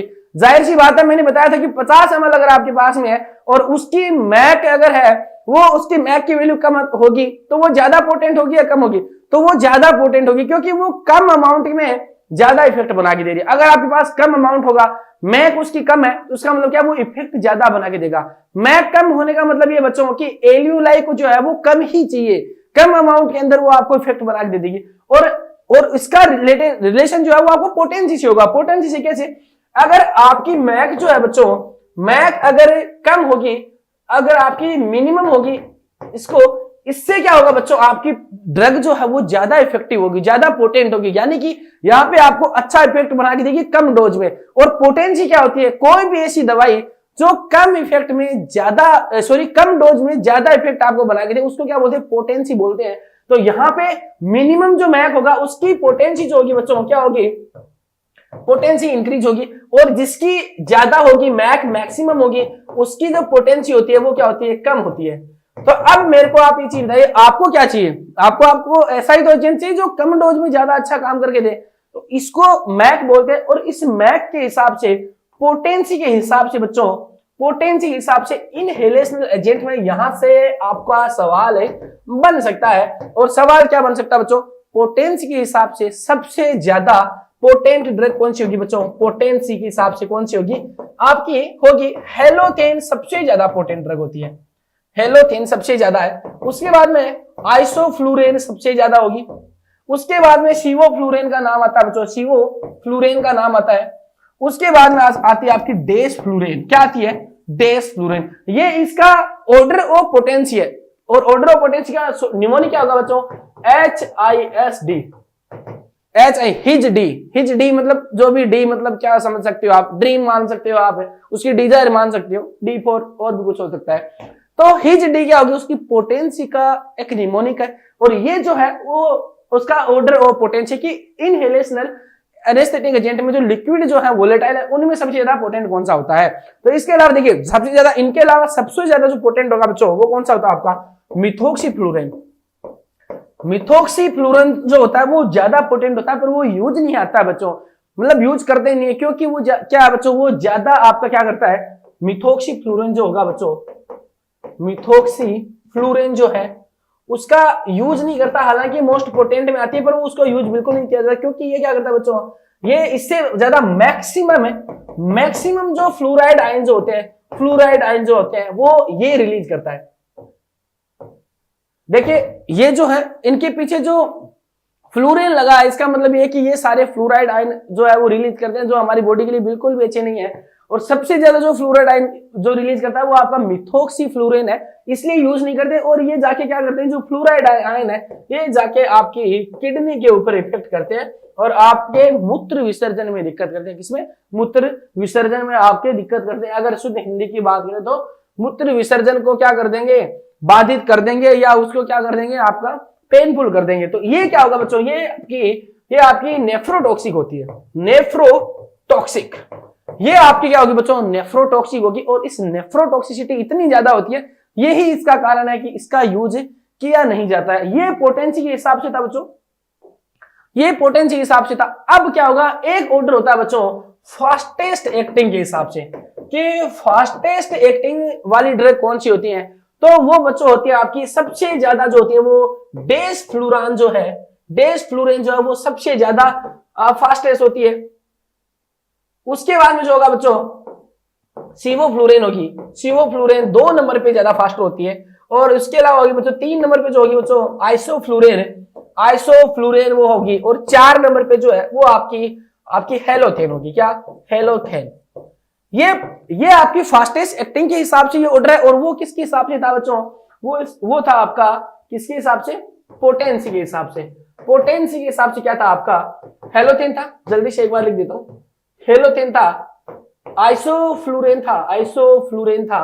उसके अलावा बच्चों सिवोफ्लूरेन था, सिवोफ्लूरेन था। और उसके अलावा बाद में डेसफ्लूरेन था, डेसफ्लूरेन था। अब देखिए ये जो दोनों जो इंडेक्स आपके सामने बनी है उनमें से देखिए लगभग जो आप देखेंगे कि ये जो 2 दवाइयां बच्चों, एक है सिवोफ्लूरेन और एक आइसोफ्लूरेन, और दूसरी जो है यहां पे भी देख लीजिए आइसोफ्लूरेन और सिवोफ्लूरेन, यानी लगभग अगर ऑन एवरेज देखा जाए तो ये दोनों ऐसी दवाइयां जो लगभग बहुत अच्छी तरीके से, एक उनकी पोटेंसी भी अच्छी है, और एक्टिंग भी बहुत फास्ट करती है। तो इसलिए सबसे ज्यादा जो यूज होती है वो कौन सी होती है आपकी? सिवोफ्लूरेन या फिर आपकी डेसफ्लूरेन जो है वो सबसे ज्यादा आपके यहाँ पे यूज होती है। ओके, तो ये सबसे ज्यादा यूज होती है। अब हम बात करते हैं, देखिए सवाल आपके पास में ये भी पूछा जा सकता है, एक कलर कोडिंग के हिसाब से सवाल पूछा जा सकता है। और ये जो कलर कोडिंग होती है वो दवाई की नहीं होती है, उनके वेपोराइजर की होती है। और कलर कोडिंग क्या होती है बच्चों? देखिए हेलोथेन कलर कोडिंग की अगर बात करें, कलर कोडिंग, और कलर कोडिंग के हिसाब से क्या आपके इमेज में सवाल पूछे जाने की प्रबल संभावना रहती है। और वह है हेलोथेन जो होती है बच्चों, हेलोथेन जो होती है वो उसका वेपोराइजर जो होता है वो रेड कलर का होता है। आइसोफ्लूरेन जो होगी बच्चों, आइसोफ्लूरेन जो होती है वो आपकी पर्पल कलर की होती है, पर्पल कलर का होता है। सिवोफ्लूरेन जो होगा बच्चों, सिवोफ्लूरेन का जो होगा बच्चों वो आपका येलो कलर का होगा। डेसफ्लूरेन का जो होगा बच्चों आपका, डेसफ्लूरेन का जो होगा वो आपका ब्लू कलर का होगा, ब्लू कलर का होगा। और इसके अलावा बच्चों एन फ्लूरेन जो होता है आपका, एन फ्लूरेन जो होता है बच्चों, एन फ्लूरेन जो होता है उसका जो होगा उसका ऑरेंज कलर का होता है। अगर आप स्क्रीनशॉट लेना चाहें तो ये ले सकते हैं। ये इसकी कलर कोडिंग होती है किसकी? आपके वेपोराइजर की। तो ये वेपराइजरी कलर कोडिंग के हिसाब से था। अब जो हम पढ़ेंगे,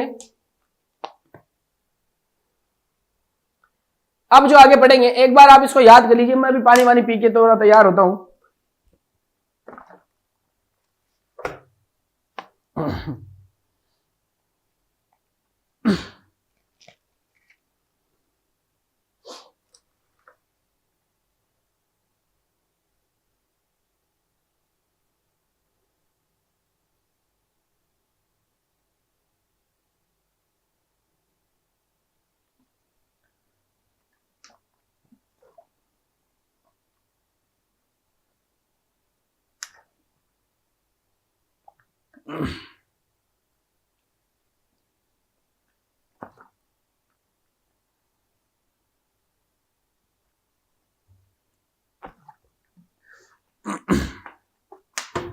चलो जी आगे पढ़ते हैं, आगे चलते हैं। चलिए आगे चलते हैं बच्चों। और आगे जो हम चलेंगे, हमने एक चीज और मैं बता देता हूं आपको। ओके यही बता देता हूं। देखिए मैक्सिमम एंटो की बात करते हैं हम। अब हम बात करेंगे बच्चों इंडिविजुअली सारे इनहेलेशन एनेस्थेटिक एजेंट है उनके बारे में। तो यहां पे देखिए सबसे पहले जो हम बात करेंगे बच्चों, वो हम बात करेंगे हेलोथेन की। किसकी? हेलोथेन की। हेलोथेन की बात करेंगे। और हेलोथेन जो है एक अच्छी दवाई है, हालांकि यूज इसका ज्यादा होता नहीं है। और क्यों नहीं होता वो भी मैं आपका यूज रीजन बताऊंगा। हेलोथेन जो है बच्चों आपकी अच्छी दवाई होती है और use both for used both, I hope दिख रहा है आपको। Okay, used both for induction and maintenance. इन दोनों चीजों के लिए हेलोथेन का यूज किया जाता है। हेलोथेन जो है उसका वेपराइजर जो है वो रेड कलर का होता है, आपका रेड कलर का यहाँ पे होता है। और हेलोथेन जो होगा बच्चों, इसमें क्या देखने को मिलेगा आपको? हेलोथेन जो है बच्चों हाई इफेक्टिव होता है, हाई इफेक्टिव होगा, हाईली इफेक्टिव होता है। और यहाँ पे जो देखने को मिलेगा आपको इस ड्रग के साथ में मैलिग्नेंट हाइपरथर्मिया। यहाँ पे क्या बच्चों? हाइपरथर्मिया आपको देखने को मिलता है। यानी कि मैलिग्नेंट हाइपरथर्मिक जो सिंड्रोम जो होता है वो कहां देखने को मिल सकता है आपको? हेलोथेन के साथ में यहाँ पे देखने को मिल सकता है। ये यहाँ पे सवाल आपका पूछा जा सकता है, यहाँ पे स्टार मार्क आप यहाँ पे लगा सकते हैं। इसके बाद में जो होगा बच्चों, यहाँ पे ये जो दवाई है वो आपकी हाइपोटेंशन कोज करती है, हाइपोटेंशन यहाँ पे कोज करती है। तो हाइपोटेंशन जो पेशेंट कार्डिक वाले जो पेशेंट है, हाइपोटेंशन के साथ में जितनी भी कार्डिक जो कंडीशन है बच्चों, जैसे इसकी कार्डिक आउटपुट है वो भी ये डिक्रीज करती है, हार्ट रेट को भी ये दवाई क्या करती है बच्चों? डिक्रीज करती है। तो कार्डिक कंडीशन के साथ में है। इसके बाद में बच्चों जो है आपका यहाँ पे जो है ये होगा बच्चों थाइमोल प्रिजर्वेटिव जो होता है, इसका प्रिजर्वेटिव जो होता है वो क्या होता है? थाइमोल प्रिजर्वेटिव इसका होता है। और इसके साथ में देखिए पुराने टाइम पे जो है जब दवाइयां इतनी थी नहीं, हालांकि और अभी भी कई कई जगह पहले यूज किया जाता था इसको एज ए टोकोलाइटिक यूज किया जाता था बच्चों। और किसमें टोकोलाइट, किसमें बच्चों? फॉर इंटरनल वर्जन में यूज किया जाता था एज ए टोकोलाइटिक। और वैसे भी टोकोलाइटिक के रूप में यूज किया जाता था, बट जैसे जैसे यूज किया गया पहले, फिर पता चला कि ये जो है इसके साथ में पीपीएच का जो कॉम्प्लिकेशन है वो इसके साथ में एसोसिएटेड है। तो पीपीएच जो है इसके साथ में कॉम्प्लिकेशन जो है वो आपको देखने को मिल सकता है।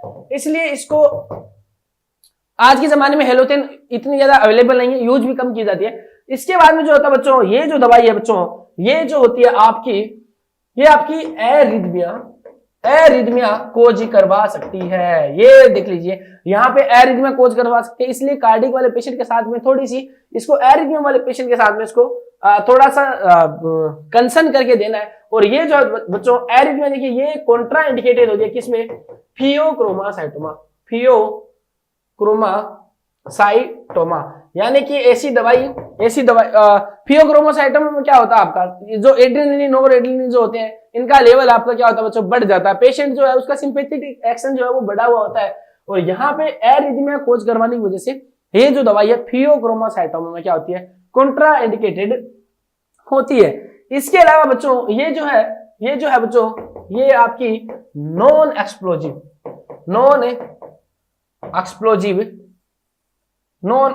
ड्रग है। यानी कि जो पुराने टाइम पे जो दवाइयां यूज की जाती थी जिनमें एक्सप्लोजन का बहुत बड़ा प्रॉब्लम था, वो जो दवाई है इसके साथ में जो है वो आपका नहीं देखने को मिलेगा। अब ये जो दवाई है बच्चों, ये दवाई जो है देखिए ये जो है ये गुड फॉर अस्थमा वाले पेशेंट के लिए बहुत अच्छी दवाई है ये। यानी कि जब इंडक्शन करवाते हैं अस्थमा वाला पेशेंट है तो वहां पे इसका यूज अच्छा है, क्योंकि ये क्या करवाएगी बच्चों, ये क्या करवाती है आपकी अस्थमा वाले के साथ में क्या करवाएगी बच्चों, ये आपकी वहां पे ब्रोंको डायलेशन करवाती है, ब्रोंको डायलेशन है वहां पे ये दवाई करवाती है। और ब्रोंको डायलेशन करवाने की वजह से अस्थमा के अंदर हम इसको यूज करते हैं। ठीक है, इसके अलावा ये जो बच्चों दवाई है कॉन्ट्रा इंडिकेटेड होती है, किसमें कॉन्ट्रा इंडिकेटेड होती है, कॉन्ट्रा इंडिकेटेड होती है किसके अंदर बच्चों, ये होगी आपके पल्मोनरी हाइपरटेंशन में, पल्मोनरी हाइपरटेंशन वाले पेशेंट के अंदर क्या करवाती है, कॉन्ट्रा इंडिकेटेड होती है। और कॉन्ट्रा इंडिकेशन क्यों होता है पल्मोनरी हाइपरटेंशन के अंदर, क्योंकि ये स्पेशली क्या करवाती है बच्चों, स्पेशली पल्मोनरी सर्कुलेशन जो है बच्चों उसके अंदर क्या करवाती है बच्चों, वेजो कॉन्स्ट्रिक्शन इफेक्ट लाती है, वेजो कॉन्स्ट्रिक्शन करवाती है। और स्पेशली उस सर्कुलेशन के अंदर वेजो कॉन्स्ट्रिक्शन करवाने की वजह से यहाँ पे पल्मोनरी हाइपरटेंशन जो है आपको यहाँ पे देखने को मिल सकता है। इस वजह से ये जो दवाई है पल्मोनरी हाइपरटेंशन वाले पेशेंट के अंदर भी क्या होती है, इसमें कॉन्ट्रा इंडिकेटेड ये होती है। अब अगर हम आगे बात करें बच्चों, इसका जो मेन जो रीजन था, देखिए पहली बात तो ये इसके साथ में बच्चों जो एसोसिएटेड होती है, इसके साथ में जो होती है वो पोस्ट ऑपरेटिव कंडीशन में, पोस्ट ऑपरेटिव जो कंडीशन होती है वहां पे पेशेंट में क्या होगा बच्चों, सीवरिंग देखने को मिल सकती है, सीवरिंग देखने को मिल सकती है और चिल्स भी पेशेंट को साथ में देखने को मिल सकते हैं। और जब पेशेंट में पोस्ट ऑपरेटिव सीवरिंग जब होती है उसके लिए जो ड्रग ऑफ चॉइस होती है बच्चों, ड्रग ऑफ चॉइस जो होती है उसके लिए कौन सी होती है बच्चों, पेथिडीन। यानी उस पेशेंट को पेथिडीन देते हैं जिसके पोस्ट ऑपरेटिव सीवरिंग, आपने देखा होगा प्रैक्टिकल लाइफ में भी कि जब कोई पेशेंट ऑपरेट हो गया था, मेरे साथ में भी ये कंडीशन हुई थी कि मैं भी बहुत ज्यादा सीवरिंग करने लग गया था। पूरे वार्ड में जितने भी कंबल जो थी, जितने भी सामान जो पड़ा था वो मेरे ऊपर डाल दिया गया था, फिर भी मेरी सीवरिंग नहीं रुकी। इतनी टॉप लेवल की सीवरिंग वहां पे हो रही थी। बट शायद मुझे लगता है कि वहां उनको ये नहीं पता था कि पेथिडीन दे सकते हैं, पर आपको तो पता है। तो सीवरिंग जब हो तो कंबल नहीं डालने हैं बहुत सारे पेशेंट के, नॉर्मल आप पेशेंट को ढक दीजिए, पेथिडीन वहां पे देनी है, पेथिडीन वहां पे दी जाती है। ये जो दवाई है आज के जमाने में यूज क्यों नहीं आती है, अब इस टाइम पे ज्यादा यूजफुल नहीं है, वो किस वजह से बच्चों, क्योंकि ये जो है वो हाईली हिपेटोटॉक्सिक है, हाईली हिपेटोटॉक्सिक होने की वजह से अब इस दवाई का ज्यादा यूज नहीं आता है। और यही वो कारण है, मेन कारण यही है जिसकी वजह से क्या होता है बच्चों, यहाँ पे इस जो दवाई है इसका ज्यादा यूज यहाँ पे इसका ज्यादा नहीं होता है। तो ये हेलोथेन के बारे में था। और अब जो होगा बच्चों नेक्स्ट जो अपना इंडक्शन जो एजेंट होगा या फिर इनहेलेशनल एजेंट जो है वो होगा आपका एनफ्लुरेन, या फिर हम जो इसके बाद में जो पढ़ेंगे बच्चों वो आइसोफ्लुरेन के बारे में सबसे पहले हम पढ़ेंगे। तो आइसोफ्लुरेन के बारे में पढ़ेंगे बच्चों। और आइसोफ्लुरेन जो है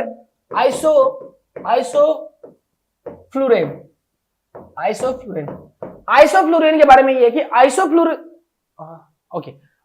तो आइसोफ्लुरेन जो है बच्चों ये पंजेंट होती है, स्मेल में पंजेंट स्मेल होती है। और हेलोथेन जो है वो स्वीट स्मेल होती है उसकी। तो ये पंजेंट स्मेल होती है, इसकी वजह से क्या होते हैं बच्चों, पहली बात तो ये पंजेंट स्मेल होने की वजह से सबसे पहली बात तो ये इसको नॉट यूज एज इंडक्शन के लिए यूज नहीं करते, क्योंकि गंदी स्मेल होने की वजह से पेशेंट इसको टॉलरेट नहीं करेगा। दूसरी चीज ये बच्चों पंजेंट स्मेल होने की वजह से ये जो दवाई है बच्चों ये कॉन्ट्रा इंडिकेटेड होती है, किसमें, अस्थमा वाले पेशेंट में ये क्या करती है, कॉन्ट्रा इंडिकेटेड होती है। ये जो दवाई है आइसोफ्लुरेन ये क्या करती है बच्चों, ब्रोंकोस्पाज्म कोज करवाती है। इसकी वजह से अस्थमा या सीओपीडी इन दोनों पेशेंट के अंदर ये दवाई यूज आपकी नहीं ली जाती है। ये जो दवाई है बच्चों इसके साथ में ये देखिए यहां से सवाल जो बनेगा आइसोफ्लुरेन के साथ में जो सवाल बन सकता है वो सवाल ये बन सकता है बच्चों कि ये जो है वो ड्रग ऑफ चॉइस होती है बच्चों कहां पे, आपकी कार्डियक सर्जरी के अंदर, कार्डियक सर्जरी में ड्रग ऑफ चॉइस है। ये बच्चों न्यूरो सर्जरी में ड्रग ऑफ चॉइस है। इसके अलावा बच्चों ये आपकी बच्चों आपकी इस्केमिक हार्ट डिजीज में इस्केमिक हार्ट डिजीज में ड्रग ऑफ चॉइस है। और एक जगह और है कंट्रोल्ड हाइपरटेंशन में, कंट्रोल्ड हाइपरटेंशन में ये जो दवाई है वो है आपकी ड्रग ऑफ चॉइस यहाँ पे होती है। सवाल यहां से बन सकता है, एक चीज और है जहां से सवाल बन सकता है इस दवाई के साथ में, स्पेशली आइसोफ्लूरिन के साथ में, आइसोफ्लूरिन के साथ में एक स्पेशली सिंड्रोम जुड़ा होता है, उसको बोलते हैं बच्चों coronary steel syndrome. Coronary steel syndrome जो है वो आइसोफ्लूरिन के साथ में जुड़ा होता है। और इसके अंदर क्या होता है बच्चों, इसको ये भी बोलते हैं reverse robin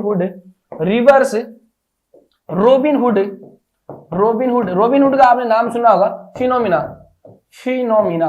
reverse robin hood phenomena. Robin hood क्या था, रोबिन हुड वही तो काम करता था जो अमीरों से पैसे छीन के या उनके चोरी करके या कुछ भी करके डकैती करके और गरीबों में बांटता था, तो वो बहुत अच्छा ही काम करता था। पर ये यहाँ पे क्या है, इसने अपनी शर्म बेच खाई है, ये तो रोबिन हुड का नाम खराब कर रहा है और इसको बोलते हैं रिवर्स रोबिन हुड फिनोमिना बोलते हैं। क्योंकि क्या करता है, ये तो गरीब को ही सताता है, वापिस से गरीब से छीन के और अमीरों को दे रहा है। क्या करता है बच्चों, कोरोनरी स्टील सिंड्रोम में क्या होता है मतलब, देखिए अगर ये पेशेंट, इसमें क्या होता है बच्चों कि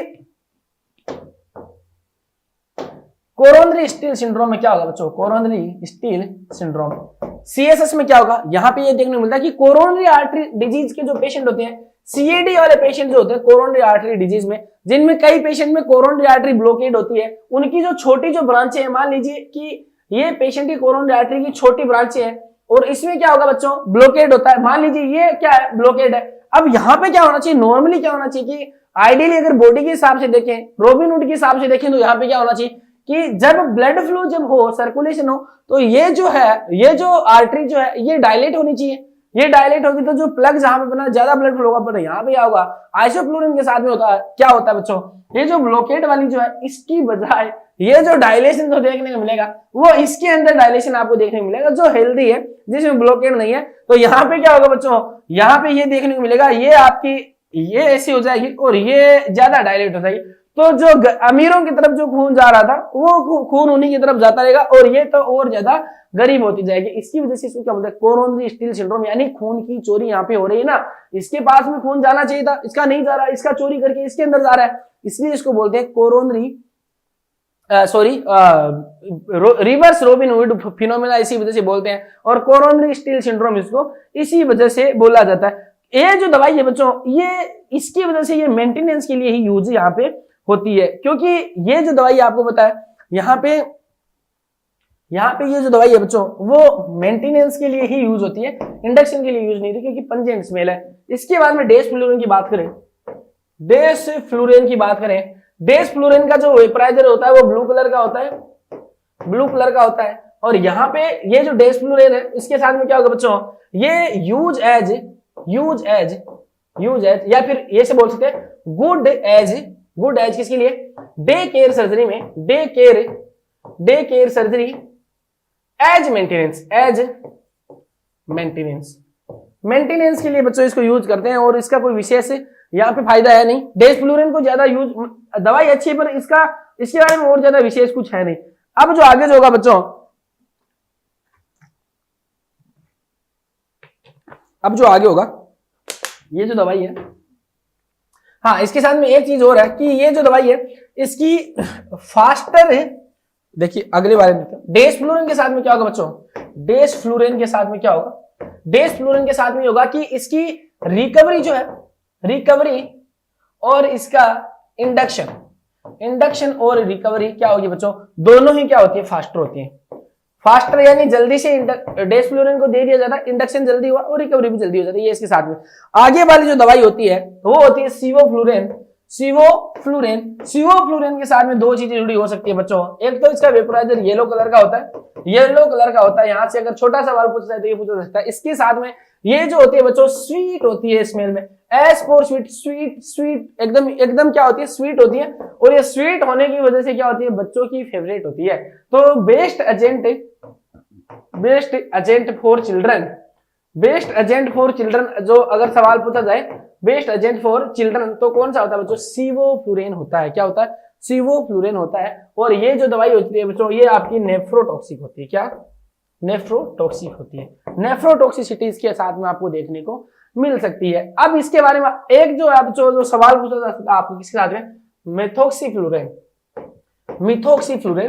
मिथॉक्सीफ्लोरेन जो होती है इसके साथ में आप एक चीज याद रख सकते हैं कि सबसे मिनिमम जो मैक जो होती है, मैंने बताया था मिनिमम मैक यानी minimum alveolar concentration, minimum MAC जो होती है बच्चों, मिनिमम मैक जो होती है वो किसकी होती है, मिथॉक्सीफ्लोरेन की। मिथॉक्सीफ्लोरेन की क्या होती है, मिनिमम मैक होती है। और ये क्या है, ये बच्चों आपका नेफ्रोटॉक्सिक ड्रग है, नेफ्रोटॉक्सिक ड्रग है और पोटेंट, बहुत ज्यादा डेंजरस नेफ्रोटॉक्सिक है, इसकी वजह से इसको यूज नहीं करते हैं। एक है बच्चों एनफ्लोरेन। सवाल अगर आपको पूछा जाएगा तो आपको हेलोथेन के बारे में या आइसोफ्लोरिन के बारे में या सीओफ्लोरिन के बारे में बड़े सवाल पूछेंगे, छोटे सवाल पूछे जाएंगे तो इसी के बारे में पूछे जाएंगे। एनफ्लोरेन जो है बच्चों ये आपकी ऑरेंज कलर का इसका वेपोराइजर होता है, ऑरेंज कलर का इसका वेपोराइजर होता है। और ई फॉर एपिलेप्सी याद रखेंगे, ई फॉर एपिलेप्सी, तो एपिलेप्सी वाले पेशेंट में इसको क्या करते हैं, कॉन्ट्रा इंडिकेशन करते हैं। इसके अलावा बैटरी हमारे डेड हो चुकी है। इसके अलावा बच्चों क्या यूज करेंगे, इसके अलावा आप देखेंगे ईथर आपके क्या है, इंडक्शन इनहेलेशनल एजेंट में आता है। और ईथर जो है फर्स्ट एनेस्थेटिक एजेंट था, फर्स्ट एनेस्थेटिक एजेंट ये था। और ईथर के साथ में क्या होगा बच्चों, अब तो यूज नहीं करते, इनफ्लेमेबल है। इसके साथ में क्या करते हैं बच्चों, ये हाइपरग्लाइसीमिया पेशेंट के अंदर यूज हाइपरग्लाइसीमिया जो है वो पेशेंट के अंदर ये क्या करती है, कोज आपकी करती है। इसके अलावा जो हाइपरग्लाइसीमिया कोज करते हैं। और अगर ऐसा सवाल पूछा जाए कि most nausea vomiting causing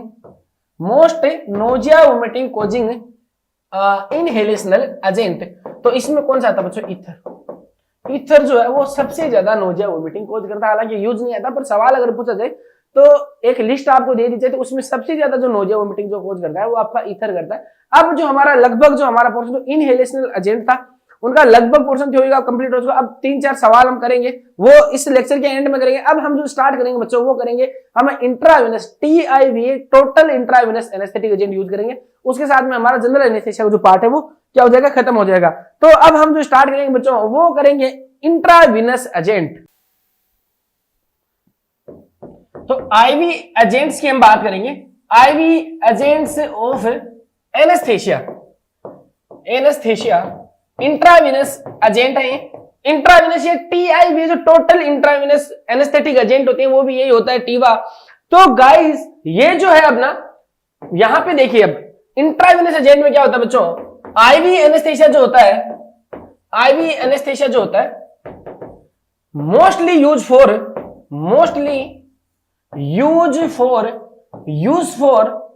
for induction. और अगर ऐसा सवाल है आपको पूछा जाए कि बेस्ट एनेस्थेटिक एजेंट या बेस्ट एनेस्थेटिक एजेंट का रूट कौन सा होता है इंडक्शन के लिए, तो इंडक्शन अगर एनेस्थेसिया करवाना हो हमें तो वहां पे जो हमारा रूट होता है या जो एजेंट्स होते हैं वो कौन से होते हैं, जो इंट्रावेनस एजेंट जो है वो इंडक्शन के लिए बेस्ट है। तो क्योंकि इनमें फीचर्स बहुत अच्छे होते हैं, ये फास्ट एक्टिंग होते हैं, जल्दी पेशेंट को स्टिमुलेट करते हैं, बहुत सारी चीजें होती हैं। हम जो इंट्रावेनस एजेंट्स पढ़ने वाले हैं, एनेस्थेटिक एजेंट जो पढ़ने वाले हैं उसमें बच्चों ये है, हम पढ़ेंगे बच्चों थियोपेंटोन। इसके अलावा हम पढ़ेंगे बच्चों मेथाहेक्सिटल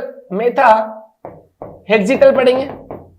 हम पढ़ेंगे बच्चों प्रोपोफोल और इसके अलावा हम पढ़ेंगे बच्चों कीटामाइन। ये 4 इंट्रावेनस एनेस्थेटिक एजेंट हैं हम मेनली पढ़ने वाले हैं और इन्हीं से सवाल पूछा जाता है। अब जो आपकी 1-2 दिन बाद में जो एग्जाम लगने वाली है उसमें अगर इंट्रावेनस एनेस्थेटिक एजेंट से अगर सवाल पूछा गया तो वो इसी से सवाल आएगा। सबसे पहला है अपने पास में बच्चों थियोपेंटोन। और थियोपेंटोन है तो एक चीज आपको पता है कि ये जो दवाई है बच्चों ये कौन सी आपकी बारबीचूरेट।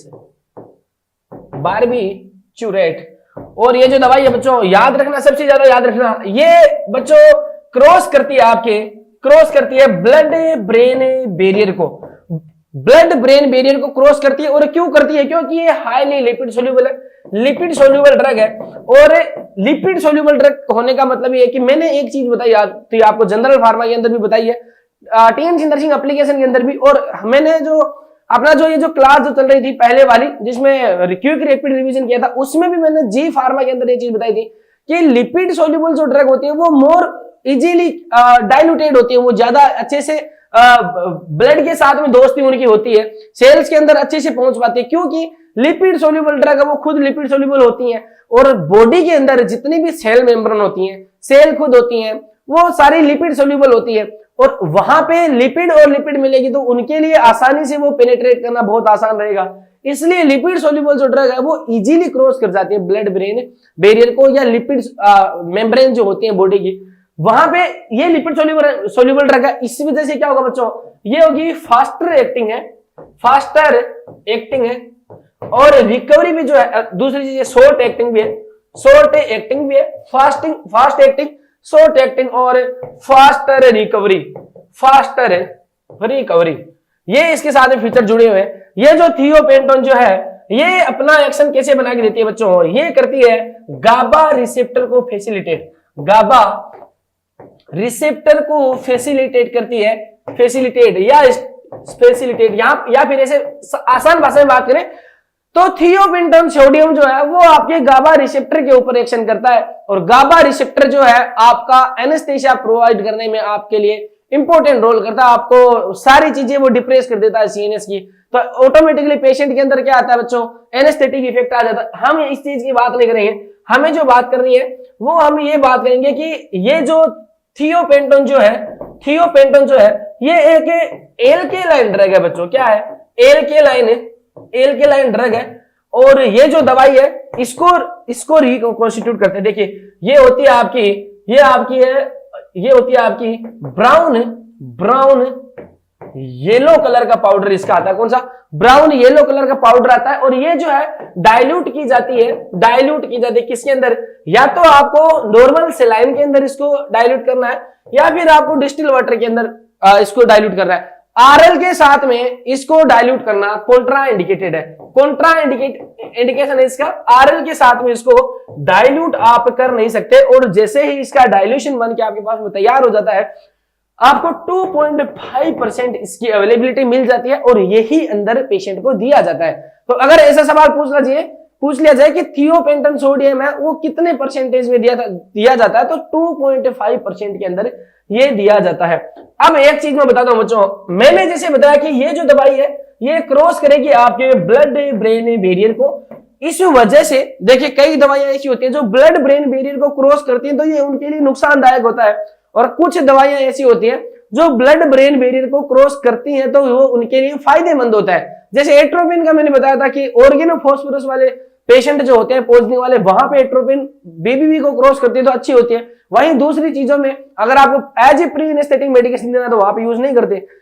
वैसे ही थियोपेंटोन सोडियम जो ब्लड ब्रेन बैरियर को क्रॉस करता है, और ये जो दवाई है बच्चों ये करता है आपके सेरेब्रल टिश्यूज की जो ऑक्सीजन डिमांड है, सेरेब्रल टिश्यू की O2 डिमांड जो है बच्चों, O2 डिमांड है उसको डिक्रीज करता है, O2 डिमांड को डिक्रीज करता है, मेटाबॉलिक रेट को डिक्रीज करता है। और जाहिर सी बात है मेटाबॉलिक रेट अगर डिक्रीज होगी तो O2 डिमांड भी ऑटोमेटिकली कम होगी। यहां पे ये जो दवाई है बच्चों क्या करेगी, ये अपनी यहां पे आईसीपी जो है, इंट्राक्रेनियल प्रेशर जो है इसको भी डिक्रीज करती है। इसलिए ये जो दवाई है यहां से सवाल बनने की प्रबल संभावना है। थियोपेंटोन से सवाल आए तो ये पूछा जा सकता है कि आपको 4 ड्रग का नाम दे दे और ऐसे पूछ ले कि cerebro protective intravenous anaesthetic agent कौन सा है, तो सेरेब्रो प्रोटेक्टिव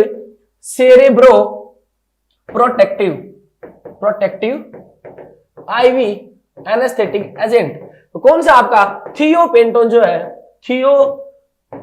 जो है वो क्या है, सेरेब्रो प्रोटेक्टिव एजेंट है।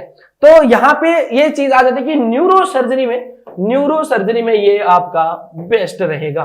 किसमें, न्यूरोसर्जरी के अंदर ये बेस्ट रहेगा। इसके अलावा बच्चों ये जो दवाई है इसके कॉन्ट्रा साइड इफेक्ट जो आएंगे, साइड इफेक्ट आप देखेंगे, और साइड इफेक्ट क्या होंगे बच्चों, ये जो दवाई है वो इंटरमिटेंट है।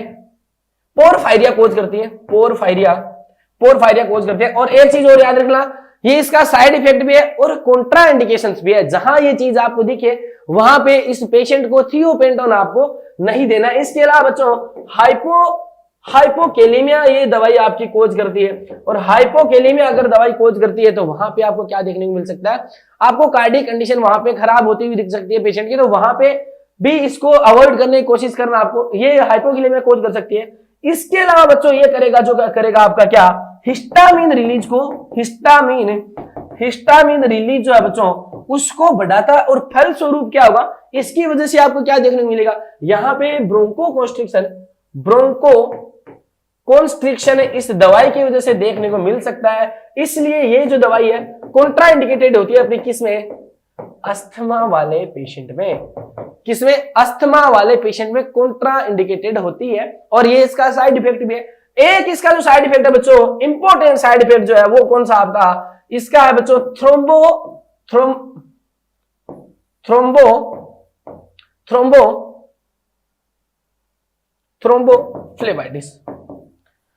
थ्रोम्बोफ्लेबाइटिस। अगर इसको इंट्रावेनस एजेंट के एज इंट्रावेनस एजेंट हम देंगे तो थ्रोम्बोफ्लेबाइटिस होने की मैक्सिमम संभावना है, क्योंकि ये जो दवाई है लोकल इरिटेशन कोज करती है।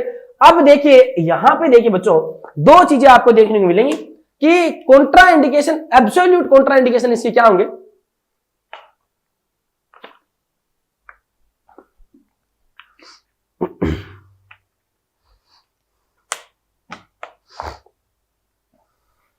एब्सोल्यूट कॉन्ट्रा इंडिकेशन की बात करते हैं। क्या absolute Contra indications, absolute Contra indication में सवाल भी बनेगा।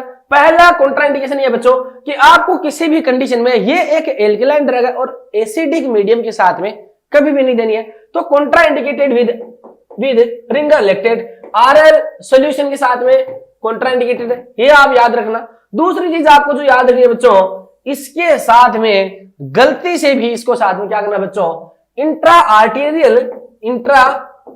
आर्टीरियल रूट से नहीं देनी है। इंट्रा आर्टीरियल रूट से देखिए, सबसे पहली बात, मोस्ट साइट फेल्योर जो होता है कि हम इंट्रावेनस देना चाहते हैं और वो गलती से इंट्रा आर्टीरियल में चली गई, और वो जो है बच्चों ये यहां पे होता है क्यूबाइटल फोसा जो है ये आपकी मैक्सिमम साइट होती है जहां पे इंट्रा आर्टीरियल जा सकता है, और इंट्रा आर्टीरियल बिल्कुल भी कॉन्ट्रा इंडिकेटेड होता है। यहां पे क्या होगा बच्चों, सबसे पहले पेशेंट के साथ में होगा बच्चों थ्रोम्बोफ्लेबाइटिस होगा। इसके अलावा पेन होता है बच्चों बहुत खतरनाक का, इतना पेन खतरनाक होता है। और यहां पे जो एमसीक्यू जो बनता है, पेन के साथ में एमसीक्यू बनता है कि मोस्ट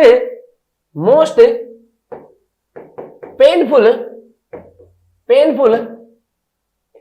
एक बार मैं आपको एक ट्रिक की सवाल, चलो यहां पे मैं बता देता हूं आपको, चलो वो सवाल में अपन लास्ट में देखिए, हमारे पास में मैं कुछ सवाल भी लेके आया हूं आपके लिए जो इंट्रावेनस एनेस्थेटिक एजेंट होंगे, जिसको हम एक बार जब हम ब्रीफली थोड़ा हम इंट्रावेनस एनेस्थेटिक एजेंट पढ़ देंगे, उसके बाद में उन एमसीक्यूज को सारे हम उनको सोल्व करेंगे। मोस्ट पेनफुल इंट्रावेनस एजेंट कौन सा होता है, तो ये अगर बात करें तो यहाँ पे अलग अलग कंडीशन आती है, और एग्जामिनर आपको ऐसे कंफ्यूज करने के लिए कुछ भी दे सकता है, पर आपको याद रखनी है एक चीज कि पेनफुल की कंडीशन में अगर इंट्रावेनस की बात है तो दोस्तों इंट्रावेनस का अलग एजेंट होगा, अलग एजेंट है।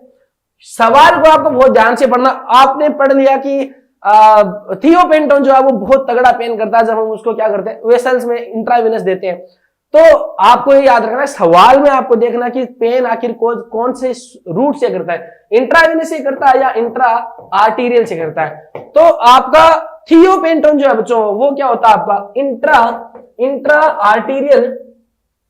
आर्टीरियल रूट से क्या करता है, पेन कोज करता है। इंट्रावेनस रूट से ये पेन कोज नहीं करेगा। और जैसे ही इंट्रा आर्टीरियल चला जाता है बच्चों, यहां पे ये थ्रोम्बस बनने की मैक्सिमम संभावना यहां पे बन जाती है, थ्रोम्बस बनने की संभावना होती है। और ये जो है एक इमरजेंसी टाइप से हमें बहुत एकदम कॉन्शियसली इसको डिसीजन बनाना है। और इसके साथ में क्या करेंगे, जैसे ही ये हमारे साथ में हो जाती है कंडीशन कि हमने इंट्रावेनस गलती से चला गया, सबसे पहले ड्रग ऑफ चॉइस के रूप में, as a drug of choice हमें क्या देना है पेशेंट को, हिपिरिन यहां पे देना है।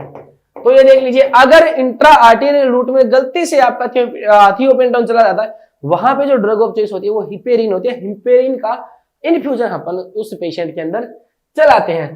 तो ये था कि पेन किस में होता है ज्यादा। तो पेन वाला जो एमसीक्यूज था आपको समझ में आ गया कि इंट्रा आर्टेरियल रूट से होता है और ये कॉन्ट्रा इंडिकेशन भी इसका होता है। तो थियोपेंटोन सोडियम ये था। इसके बाद में जो सेकंड का जो आपका है बच्चों दूसरा एनेस्थेटिक एजेंट है वो आपका मेथोहेक्सिटल।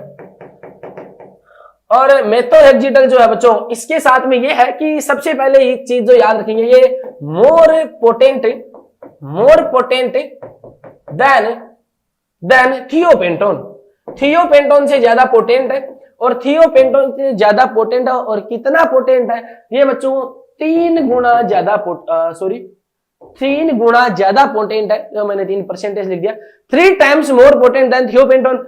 और ये जो दवाई है बच्चों, इसके साथ में दिक्कत ये होती है कि इसका साइड इफेक्ट जो होता है बच्चों, इसके साथ में दिक्कत ये कि ये जो है वो आप में एपिलेप्सी या सीजर जो है वो आप में कोज करवा सकती है। ये इसका साइड इफेक्ट है। और जो पेशेंट ऐसे जिनमें ये संभावना रहती है, वहां पे इस एनेस्थेटिक एजेंट का हम यूज करते नहीं है। पर देखिए, जो चीजें किसी की कमजोरी होती है, कहीं ना कहीं तो वो फायदा बन के भी निकलती है। जैसे आपकी कुछ कमजोरी है, वो कभी कभी आपको फायदा भी देती है। और ऐसा ही मेथोहेक्सिटल के साथ में, अगर ये आप में एपिलेप्सी या सीजर कोज करवा रही है, इसकी वजह से ये जो दवाई है बेस्ट दवाई है। किस चीज के लिए? ईसीटी के अंदर भी, ईसीटी वाले पेशेंट में भी क्या करते हैं बच्चों, ये जो दवाई है हम प्रोवाइड करते हैं उसको। क्या ईसीटी के अंदर भी क्या करते हैं, ये दवाई प्रोवाइड करते हैं एज प्री मेडिकेशन के रूप में। तो वहां पे क्या होगा, सीजर इंड्यूस करवाने के लिए क्या करते हैं बच्चों, इस दवाई का हम यूज करते हैं। अब आगे चलते हैं अब हम आगे चलते हैं। यहां पे आप देखेंगे, ये अब हम आएंगे बच्चों किसके ऊपर, प्रोपोफोल के ऊपर। प्रोपोफोल जो आपका, ये जो है बच्चों मोस्टली यूज किया जाता है। देखिए आगे बताऊंगा ड्रग ऑफ चॉइस वगैरह कहां होती है। ये जो दवाई है ये मिल्की व्हाइट कलर का होता है बच्चों, मिल्की व्हाइट कलर का होता है। और ये जो बच्चों ये लिपिड सोल्यूबल है, तो जाहिर सी बात है फास्टर एक्टिंग भी होगा और शॉर्टर एक्टिंग भी होगा। फास्टर भी होगा, शॉर्टर एक्टिंग भी होगा, और रिकवरी जो है वो भी इसकी जल्दी ही होगी। इसके साथ में ये चीज सॉलिड है। ये जो दवाई है बच्चों, अब देखेंगे, ये जो दवाई है ऑयली मेडिकेशन है कि ये प्रिपेयर इस तरीके से की जाती है। और प्रिपेयर में देखिए बच्चों क्या आ गया आपको, इसमें जो प्रिपेयर की जाती है, इसकी प्रिपरेशन में एग प्लस ग्लिसरीन और बच्चों सोयाबीन जो है इनका मिक्सचर इसके अंदर हो। ये इसके कॉन्स्टिट्यूशंस होते हैं, कॉन्स्टिट्यूएंट जो इसके कंटेंट जो होते हैं आपके प्रोपोफोल के अंदर, वो ये कंटेंट होते हैं। तो जब भी आप मेडिकेशन देंगे तो आपका इस चीज को पता होना चाहिए कि कहीं पेशेंट को एग से तो एलर्जी नहीं है, कहीं पेशेंट को ग्लिसरीन से तो एलर्जी नहीं है, या फिर कहीं पेशेंट को सोयाबीन से तो एलर्जी नहीं है। ये पेशेंट से आपको कंफर्म करना है। और ये जो दवाई है ये ऑयली मेडिकेशन होने की वजह से बच्चों क्या होगा, यहाँ पे ये most painful intravenous anaesthetic agent. ये देख लीजिए, अब ये जो सवाल आपके सामने आ चुका है कि most painful intravenous anaesthetic agent कौन सा होता है, तो वो होता है आपका प्रोपोफोल जो है वो होता है सबसे ज्यादा। और इंट्रा आर्टेरियल की बात करेंगे तो वहां पे थियोपेंटोन सोडियम यहाँ पे काम में आता है। ये जो दवाई है बच्चों, इसके साथ में क्या होगा, ये ड्रग ऑफ चॉइस है बच्चों। किस चीज के लिए? डे केयर सर्जरी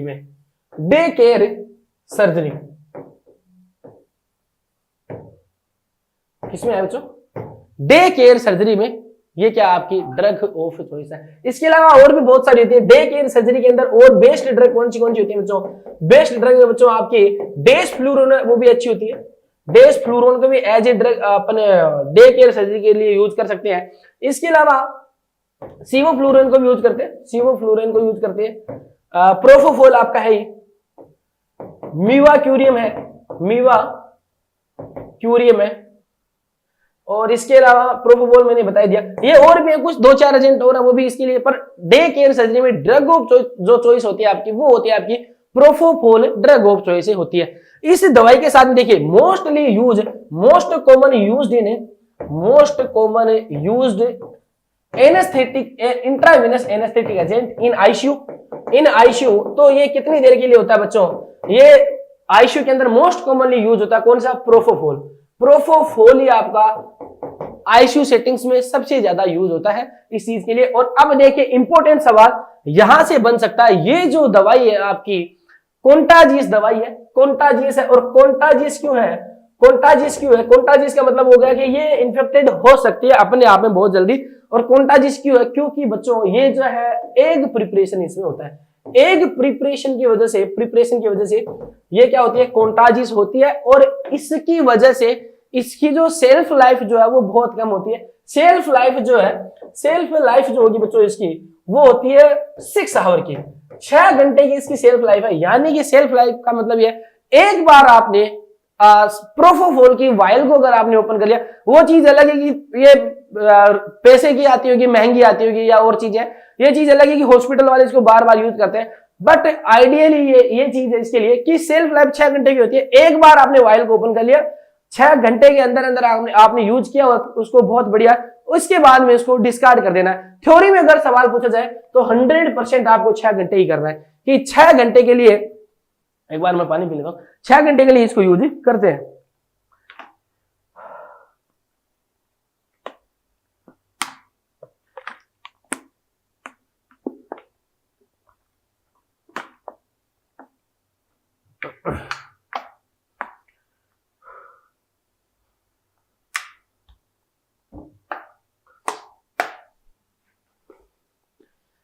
छह घंटे के लिए इसको यूज करते हैं। और मैकेनिज्म जो एक्शन है इसका सेम है, ये भी आपके गाबा रिसेप्टर को फैसिलिटेट करके ही आपको एक्शन देती है।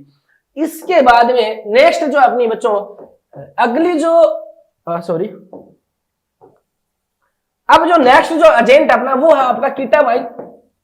कीटामाइन जो है ये आपका इंट्रावेनस एनेस्थेटिक एजेंट है। और ये जो दवाई है बच्चों, इसका जो मैकेनिज्म ऑफ एक्शन जो है ये ब्लॉक करती है आपके एनएमडीए रिसेप्टर को, एनएमडीए रिसेप्टर को ब्लॉक करके अपना एक्शन ये दिखाती है। और ये जो दवाई है बच्चों ये increase all pressure in body, all pressure, ये आपके कार्डिक आउटपुट को बढ़ाती है बच्चों, आपके हार्ट रेट को बढ़ाती है, आपके आईसीपी को बढ़ाती है। तो अगर आईसीपी इंक्रीज वाले पेशेंट के अंदर कौन सी कॉन्ट्रा इंडिकेटेड होती है, ये अगर आपको सवाल पूछा जाए तो आप वहां पे जो राइट आंसर जो करेंगे वो कौन सा करेंगे? कीटामाइन, जो जाहिर सी बात है कॉन्ट्रा इंडिकेटेड होती है। ये जो बच्चों इस्केमिक हार्ट डिजीज वाले पेशेंट के अंदर क्या होती है? कॉन्ट्रा इंडिकेटेड होती है। ये आपके हाइपोटेंशन या शोक में भी ये दवाई क्या होती है बच्चों? कॉन्ट्रा इंडिकेटेड ये दवाई होती है। ये जो दवाई है, अब देखिए मजे की बात है कि सवाल कहां से पूछा जाएगा? सवाल ये पूछा जाएगा बच्चों कि ये जो दवाई है ये यहां पे क्या करेगी बच्चों? ये दवाई आपकी कोर्टेक्स, आपके थैलेमस और आपके लिम्बिक सिस्टम के ऊपर काम करती है। इन तीनों चीजों के ऊपर आपको इफेक्ट बना के देती है, 3 चीजों पे इफेक्ट करती है। और इसकी वजह से क्या होगा बच्चों? एनाल्जेशिया तो ये प्रोवाइड करेगी, एनाल्जेशिया प्रोवाइड करेगी। इसके साथ में अगर ये जो दवाई है बच्चों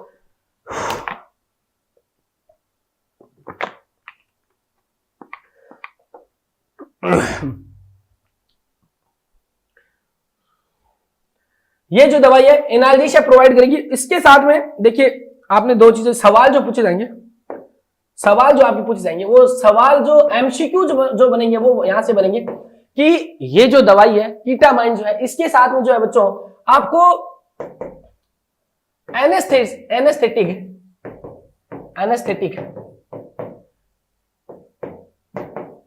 डिसोसिएशन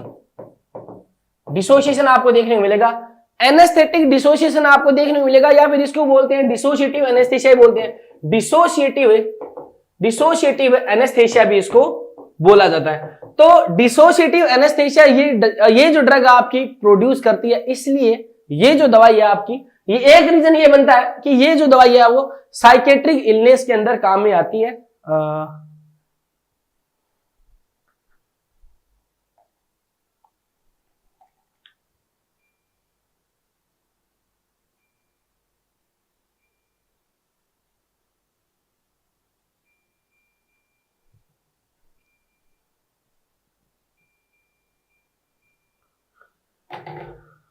साइकेट्रिक इलनेस के अंदर ये दवाई आपकी काम में आती है। और साइकेट्रिक इलनेस के अंदर कॉन्ट्रा इंडिकेटेड होती है, सॉरी ये तो क्या होगी आपकी कॉन्ट्रा इंडिकेटेड होती है किसमें, साइकेट्रिक इलनेस वाले पेशेंट में। जो मेंटल पेशेंट जो होते हैं उनमें क्या होगी ये दवाई कॉन्ट्रा इंडिकेटेड। इसके साथ में बच्चों एक सवाल यहां से ये आ सकता है कि कौन सा जो आपका इंट्रावेनस एनेस्थेटिक एजेंट है उसके साथ में हेलुसिनेशन आपको देखने को मिलेगा। तो ये जो दवाई है बच्चों आपका हेलुसिनेशन भी प्रोड्यूस करवाती है, हेलुसिनेशन प्रोड्यूस करवाती है। इसके साथ में ये होगा बच्चों कि ये जो है इमरजेंसी रिएक्शन इस पेशेंट के साथ में आपको देखने को मिलेगी। और इमरजेंसी रिएक्शन में क्या होगा बच्चों, इसके अंदर ये होगा विविड ड्रीम्स देखने को मिलेंगे, आपको विविड ड्रीम्स देखने को मिलेंगे। इसके साथ में पेशेंट के साथ में हेलुसिनेशन देखने को मिलेगा। और हेलुसिनेशन जो देखने को मिलेगा उसको देखने को मिलेगा सबसे पहला जो होगा वो ऑडिटरी हेलुसिनेशन, उसके बाद में विजुअल हेलुसिनेशन इसमें देखने को मिल सकता है आपको। उसके बाद में जो होगा बच्चों मैन जो होगा इमरजेंसी रिएक्शन के अंदर क्या होगा, इमरजेंसी रिएक्शन में जो मैन चीज जो होगी वो पेशेंट को ये लगेगा कि कमिंग आउट फीलिंग। पेशेंट को ये लग रहा है, ऐसा लगेगा कि जैसे मैं अपने आप से निकल के बाहर गिर जाऊंगा। यानी पेशेंट के अंदर ऐसे खींचातानी लग जाती है कि पेशेंट को ऐसा लगता है कि मेरा दिल जो है वो निकल गया, मेरा गुर्दा निकल गया, मेरा फेफड़ा निकलने वाला है। ऐसा फीलिंग उस पेशेंट के अंदर आएगी। ऐसी चल रही है फिर भी पता नहीं इतना पेशेंट कैसे आ रहा है। तो कमिंग आउट ऑफ सेंसेशन इस पेशेंट में देखने को मिलेगा। इमरजेंसी रिएक्शन का आपको पता चल गया है। अब यहाँ पे क्या होगा बच्चों, एमसीक्यू जो बनेंगे, एमसीक्यू देखिए जो बनेंगे, एमसीक्यू यहां से बनेंगे कि पहला एमसीक्यू यहां से ये बन सकता है कि आईसीपी के अंदर क्या होता है बच्चों, कॉन्ट्रा इंडिकेटेड होता है। कार्डियक कंडीशन में भी मोस्टली क्या होगा, कॉन्ट्रा इंडिकेटेड, क्योंकि ये जो दवाई है ये क्या करेगी बच्चों, आपकी पेरिफेरल वेस्कुलर रेजिस्टेंस जो है उसको भी डिक्रीज करती है, कार्डियक आउटपुट को भी यहाँ पे ये डिक्रीज करती है। तो कार्डियक कंडीशन में भी ये क्या होगी आपके कॉन्ट्रा इंडिकेटेड मोस्टली होती है। इसके अलावा सवाल जो बनेगा बच्चों वो आपका ये बनेगा कि डिसोसिएटिव एनेस्थीसिया कौन प्रोवाइड करता है, यहां से इसका सवाल बन सकता है। और इसके अलावा सवाल जो बनेगा बच्चों इसका इमरजेंसी रिएक्शन से इसका यहां पे सवाल बन सकता है। ठीक है, इसके साथ में ओके ये जो दवाई है इसका मैंने ये नहीं बताया बेस्ट आईवी एनेस्थेटिक एजेंट है किसमें, ये आपका बच्चों ब्रोंकियल आस्थमा वाले पेशेंट जो है, ब्रोंकियल आस्थमा वाले पेशेंट है उनके अंदर क्या होती है बच्चों ये दवाई अच्छी होती है, वहां पे हम इसको यूज कर सकते हैं। यहाँ पे यही सवाल यहाँ से पूछा जाता है, एमसीक्यू किसका बन सकता है, आपको एक लिस्ट दे देंगे कि ब्रोंकोकॉन्स्ट्रिक्शन है वो कौन कोज नहीं करवाता, तो वहां पे क्या होगा, वहां पे आपको ऑप्शन दे दे 3-4 जिसमें थियोपेंटोन हो, आपका प्रोफोफोल आपको दे दे या मेथोहेक्सेटल दे दे और आपको ये कीटामाइन दे दे, तो वहां पे जो राइट आंसर होना चाहिए आपका वो कौन सा होगा, आपका कीटामाइन जो आपका राइट आंसर होगा। ये एनेस्थेटिक एजेंट के बारे में थोड़ा सा ब्रीफ था। अब हम सवाल देखते हैं, कुछ बच्चों सवाल हम देखेंगे और हमारे पास कुछ एक एमसीक्यूज पड़े हैं और एमसीक्यूज हमारे पास में ये बच्चों, पहला एमसीक्यू हमारे पास में ये है, थोड़ा सा स्क्रीन ठीक है।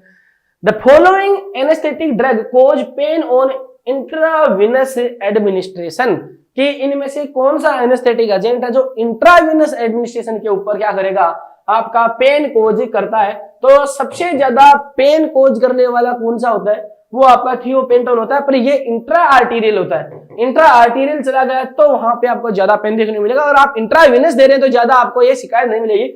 मिडाजोलम के साथ में ऐसा होता नहीं बच्चों, आपके पास प्रोफोफोल और कीटामाइन, तो कीटामाइन के साथ में भी ऐसा नहीं देखने को मिलता। इंट्रावेनस एनेस्थेटिक एजेंट जो सबसे ज्यादा पेन कोज करता है वो आपका प्रोपोफोल है, प्रोपोफोल जो है वो सबसे ज्यादा पेन कोज करता है इंट्रावेनस। तो यहाँ पे जो राइट आंसर बनेगा वो कौन सा बनेगा, आपका ऑप्शन बी आपका राइट आंसर बनेगा। अगले सवाल की तरफ चलते हैं, ये सवाल आपकी स्क्रीन के सामने है। Thiopental is Contra indicated in all of the following except, कि थियोपेंटोल जो है वो कॉन्ट्रा इंडिकेटेड है इन सारों में एक चीज को छोड़ के, तो पोरफायरिया में कॉन्ट्रा इंडिकेटेड है, मैंने आपको बता दिया था।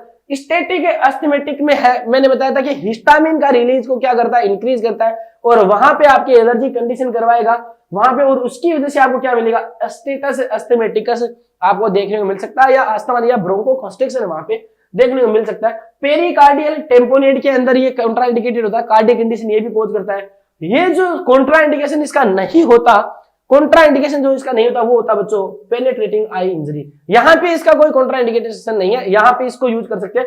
एक चीज मैं और आपको बताना भूल गया, जो मस्त चीज जो थी देखिए कीटामाइन के बारे में मैं बता देता हूं बच्चों, एक बार कीटामाइन के बारे में एक चीज और याद आई है मुझे, और वो चीज है कीटामाइन जो है, कीटामाइन जो है बच्चों, कीटामाइन के साथ में एक चीज याद रखेंगे कि फैटी जो पेशेंट होते हैं, फैटी पेशेंट होते हैं उनमें मस्त सुटेबल होती है। और ऐसा सवाल आ जाए कि एक जो पेशेंट है वो आपको रिसीव हुआ इमरजेंसी के अंदर, और उसको अब एक इमरजेंसी कंडीशन में उसको न्यूरो सर्जरी करनी है या उसको ऑर्थोपेडिक्स की सर्जरी उसको करनी है इमरजेंसी में, और वो जो पेशेंट है, देखिए आपको पता है प्रोटोकॉल्स होते हैं एनेस्थेसिया के, और उस प्रोटोकॉल में भी आपको पता है कि पेशेंट को एनपीओ रखते हैं, और एनपीओ कितना रखते हैं, अगर पेशेंट जो है वो फैटी मील उसने ले रखी है तो 8 घंटे के लिए उसको अपन एनपीओ रखते हैं। तो हमें पता चले कि उस पेशेंट ने मील लिए, 2 घंटे पहले खाना खाया और 1 घंटे बाद में उसका एक्सीडेंट होगा और अब उसका सर्जरी होनी है, लगभग हमारे पास में 2 घंटे का टाइम होता है, तो एनपीओ करना होता है। बट अगर पेशेंट एनपीओ है नहीं तो ऐसा तो है नहीं कि सर्जरी को हम अवॉइड कर देंगे और 8 घंटे वेट करेंगे कब पेशेंट का पेट खाली हो। जब तक पेट खाली उसका होगा तो वो ऊपर चला जाएगा वो कहीं ना कहीं। तो इससे बचाने के लिए हम क्या करते हैं कि कीटामाइन जो है बच्चों, इसको हम दे सकते हैं फुल स्टोमक, फुल स्टोमक। तो वो दवाई जो फुल स्टोमक हम दे सकते हैं पेशेंट की जान बचाने के लिए एज ए एनेस्थेटिक एजेंट, वो कीटामाइन है। तो हमारा सवाल जो था उसकी तरफ चलते हैं। तो ये जो दवाई है वो कॉन्ट्रा इंडिकेटेड नहीं होती है इस चीज में। और यहाँ पे आपको सीखने की क्या चीज है, आपके लिए सीखने चीज ये नहीं है कि ये पेनिट्रेटिंग आई इंजरी के अंदर कॉन्ट्रा इंडिकेटेड नहीं होती है, ऐसी 1000 कंडीशन होगी, क्योंकि थियोपेंटन तो बहुत अच्छी दवाई है, बारपिचुरेट इतनी मस्त दवाई है, ये इसका यूज तो 1000 जगह होता होगा। ये चीज नहीं याद रखनी, हमें याद रखनी है कि यूज होती कहां नहीं है, कॉन्ट्रा इंडिकेशन है क्या। तो पोरफायरिया, स्टेटस एस्थेमेटिकस और पेरिकार्डियल टेम्पोरेट, ये इसके क्या है, कॉन्ट्रा इंडिकेशन है। अगले सवाल की तरफ चलते हैं बच्चों। एक सवाल और अपने पास में और है कि anaesthetic agent contraindicated in a hypertensives, कि ऐसा कौन सा एनेस्थेटिक एजेंट है, वो आपका सवाल को पढ़ेंगे एक बार। सवाल को हमेशा 2 बार पढ़ना, किसी भी कंडीशन में आपको सवाल को हमेशा 2 बार पढ़ना ही पढ़ना है। अब यहां पे क्या होगा बच्चों, मैं पानी पीता हूं, आप सवाल पढ़िए।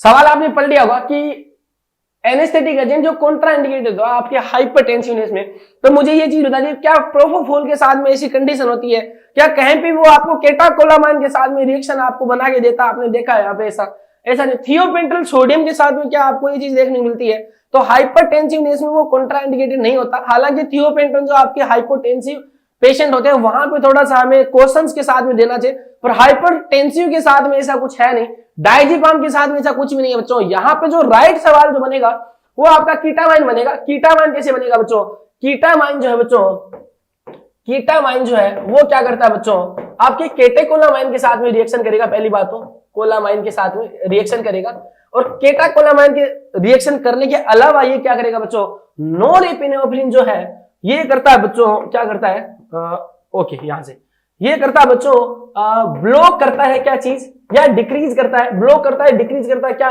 Reuptake of norepinephrine. तो इसकी वजह से क्या होगा, यहाँ पे हाइपरटेंसिवनेस वाली चीजें आपको देखेगी। यहाँ पे क्या होगा बच्चों, ये स्टिमुलेट करेगा, स्टिमुलेट करता है सिंपैथेटिक नर्वस सिस्टम को, और सिंपैथेटिक नर्वस सिस्टम को एक स्टिमुलेट करता है। तो यहाँ पे ये जो दवाई कॉन्ट्रा इंडिकेटेड होती है, किसके अंदर होती है बच्चों, आपके टेकिकार्डिया में भी कॉन्ट्रा इंडिकेटेड होगी, हाइपरटेंसिवनेस में कॉन्ट्रा इंडिकेटेड होती है, कार्डियक फेल्योर वाले पेशेंट के अंदर है, कार्डियक फेल्योर वाले पेशेंट के अंदर भी ये क्या होती है बच्चों, आपकी कॉन्ट्रा इंडिकेटेड होती है। इस्केमिक हार्ट डिजीज में, इस्केमिक हार्ट डिजीज अगर किसी पेशेंट को है वहां पे भी ये दवाई कॉन्ट्रा इंडिकेशन कोज करवाती है या कॉन्ट्रा इंडिकेशन होते हैं। इसके साथ में एक इंपॉर्टेंट चीज और है क्या, कि ये जो दवाई है इंक्रीज आईसीपी के अंदर भी क्या बच्चों कॉन्ट्रा इंडिकेटेड है, जो मैंने आपको पहले बता दिया। और इसके साथ में ये दवाई क्या करती है, आपकी डिसोसिएटिव एनेस्थेसिया प्रोवाइड कोज करवाती है, इमरजेंसी रिएक्शन इसके साथ में देखने को मिलता है, हेलुसिनेशन आपको इसके साथ में देखने को मिलता है। तो दवाई अच्छी तो है, फुल स्टोमक दे सकते हैं, बहुत सारी चीजें हैं, फुल स्टोमक वगैरह दे सकते हैं, पेन वेन नहीं कोज करती, अच्छा ही है पर बुराइयां भी है और बुराइयां भी आपको झेलनी पड़ेंगी। तो यहाँ पे ये जो सवाल था बच्चों, यहाँ पे जो राइट आंसर जो होने वाला है वो कौन सा होगा आपका, कीटामाइन। कि कीटामाइन के साथ में ये चीज है कि हाइपरटेंसिव वाले पेशेंट के साथ में नहीं देनी। इसके अलावा मैंने जो कई चीजें आपको बताई है। अगले सवाल की तरफ चलते हैं। एक सवाल आई थिंक और है अपने पास में, इसमें नहीं किस्मत आपकी अच्छी है, सवाल एक नहीं सवाल हमारे पास दो है और सवाल आप पढ़ेंगे बच्चों। A20 आई थिंक छोटा कर देता हूं मैं थोड़ा,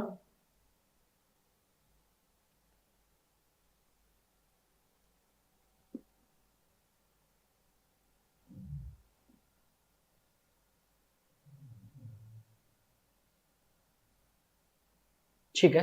आई थिंक ये आपको अच्छे से दिख रहा होगा। A23-year-old female is scheduled to undergo a rotator cuff repair.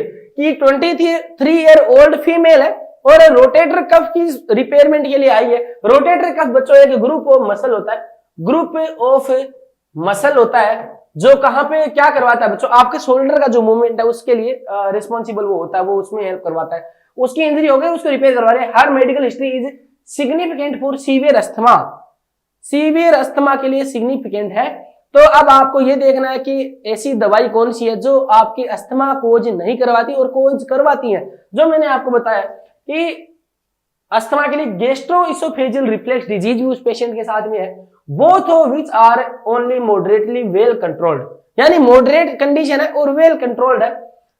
C has no medication allergy, उसको कोई भी मेडिकेशन एलर्जी नहीं है, but is allergic to egg and soya, उसको कोई मेडिकेशन एलर्जी नहीं पर एग और सोया के साथ में कॉन्ट्रा एलर्जी है। तो आप यहाँ पे भी ये भी सोच सकते हैं कि कौन सी दवाई यहाँ पे एलर्जी कोज करवा सकती है, तो वो तो हमें देनी नहीं है।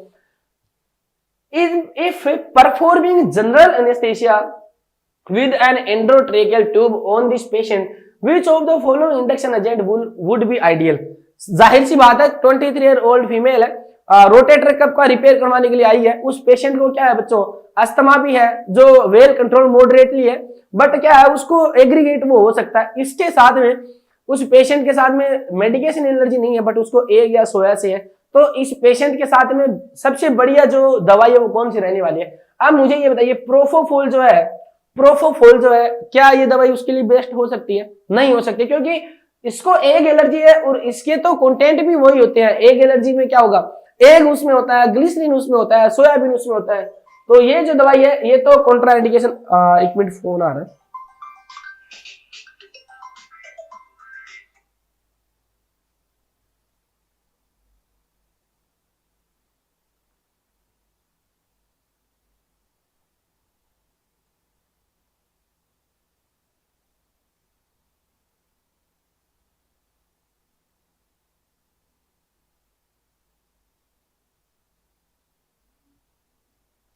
ओके सो आपको पता है कि प्रोपोफोल में एग होता है तो वो कॉन्ट्राइंडिकेटेड यहाँ पे होगा, इसको यूज नहीं करना। थियोपेंटल जो है आपको पता है कि ब्रोंको कॉन्स्ट्रिक्शन ये दवाई आपकी कोज करवाती है, क्योंकि ये क्या करवाती है, हिस्टामिन रिलीज को इंक्रीज करती है। तो ये भी यहाँ पे अस्थमा कोज उसमें करवा सकती है, उसको ब्रोंको कॉन्स्ट्रिक्शन करवा सकती है। ये दोनों जो है आपकी क्या है बच्चों कॉन्ट्राइंडिकेटेड हो गई है। इसके अलावा डेसफ्लूरेन जो है, डेसफ्लूरेन का भी आपको पता है कि सारी की सारी लगभग जितने भी इनहेलेशनल एनेस्थेटिक एजेंट है ये भी क्या बच्चों, डेसफ्लूरेन भी ब्रोंको कॉन्स्ट्रिक्शन कोज करवाती है, ब्रोंको कॉन्स्ट्रिक्शन कोज करवाती है। यहाँ पे जो बढ़िया जो दवाई है जो ब्रोंको कॉन्स्ट्रिक्शन कोज नहीं करवाती है। और एक चीज और याद रखेंगे कीटामाइन के साथ में, कीटामाइन के साथ में एक चीज याद रखेंगे कि ये जो दवाई है मैंने बताया था कि इस दवाई को कहाँ यूज कर सकते हैं अपन, अस्थमा वाले पेशेंट के लिए आइडियल दवाई कौन सी होती है आपकी इंट्रावेनस एनेस्थेटिक एजेंट में। मैंने पहले वाले स्लाइड में आपको पहले ही बता दिया था कौन सी होती है, कीटामाइन जो है वो आइडियल दवाई होती है। और कीटामाइन ये गुड, ये जो दवाई है एक है गुड ब्रोंकोडाइलेटर, गुड ब्रोंकोडाइलेटर दवाई है ये। तो यहाँ पे इस दवाई को हम यूज कर सकते हैं। तो यहाँ पे जो राइट आंसर बनेगा वो कीटामाइन बनेगा। तो ये था इंट्रावेनस एनेस्थेटिक एजेंट के बारे में। कोशिश की कि लगभग चीजें जहां से पूछी जा सकती हैं। एक चीज और बता दो बच्चों, एक कॉन्सेप्ट और रह गया अपना और वो है आपका मैलिग्नेंट हाइपरथर्मिया। देखिए इंट्रावेनस एनेस्थेटिक एजेंट जो है उनके साथ में एक सिंड्रोम जुड़ा हुआ होता है, उसके साथ में एक सिंड्रोम जुड़ा हुआ होता है और वो कौन सा है बच्चों, मैलिग्नेंट हाइपरथर्मिया, हाइपरथर्मिया ये जो मैलिग्नेंट हाइपरथर्मिया, मैंने वहां पे भी बताया आपको, जब मैंने आपको हेलोथेन बताया था, हेलोथेन में भी मैंने बताया था कि हाइपरथर्मिया कोज करवाता है, और इंट्रावेनस एनेस्थेटिक एजेंट है उनके अंदर भी थियोपेंटोन जो है वहां से भी आपको कोज करवाता है। अब यहाँ पे क्या होगा, मैलिग्नेंट हाइपरथर्मिया में क्या होता है बच्चों, जैसे ही हम क्या करवाते हैं कोई एनेस्थेटिक, देखिए मैलिग्नेंट हाइपरथर्मिया जो है एक आपके ऑटोसोमल डोमिनेंट सिंड्रोम है, ऑटोसोमल डोमिनेंट है, इनहेरिटेंट है ये। तो यहाँ पे क्या होता है बच्चों, ये जो है इसके साथ में देखिए नॉर्मली नहीं होगा, ये ऐसे नहीं कि पेशेंट चला इसका हो जाएगा, ये एग्रीगेटेड होता है किसी फार्मेकोलॉजिकल एजेंट से। तो फार्मेकोलॉजिकल एजेंट है जिसमें देखिए कौन से आते हैं आपके all anaesthetic agent, inhalational agent है, उनके साथ में थियोपेंटोन के साथ में ये आपको देखने को मिलता है। क्या हुआ आपका हाइपरथर्मिया सिंड्रोम, मैलिग्नेंट हाइपरथर्मिया। इसके साथ में क्या होगा बच्चों, देखिए जब यहाँ पे क्या होगा, एक्सेसिव मसल कॉन्ट्रैक्शन जब होंगे, जब हम पेशेंट को देंगे एनेस्थेटिक एजेंट, वहां पे क्या होगा, ये आपका क्या हो जाएगा, वहां पे एग्रीगेट हो जाएगा, और वहां पे क्या हो जाएगा बच्चों, एक्सेसिव मसल कॉन्ट्रैक्शन होंगे, एक्सेसिव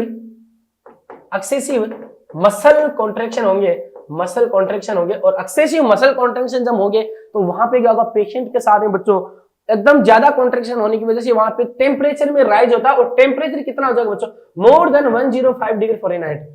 इसको हाइपरथर्मिया बोलते हैं, कौन सा, मैलिग्नेंट हाइपरथर्मिया बोलते हैं, और इसकी वजह से डेथ भी हो सकती है। पेशेंट में डेथ कैसे होगी, देखिए यहाँ पे क्या होगा, मसल की मेटाबॉलिक रेट जो है बच्चों वो क्या होगी, इंक्रीज होगी, और इस मसल की मेटाबॉलिक रेट इंक्रीज होने की वजह से यहाँ पे क्या होगा, O2 डिमांड जो है बच्चों इंक्रीज हो जाएगी, क्या होगी, ऑक्सीजन डिमांड इंक्रीज हो जाएगी। यहाँ पे पेशेंट के साथ में हाइपोक्सिया आपको देखने को मिलेगा, क्या हाइपोक्सिया देखने को मिलेगा, और इसके अलावा हाइपरकेपनिया आपको देखने को मिलेगा,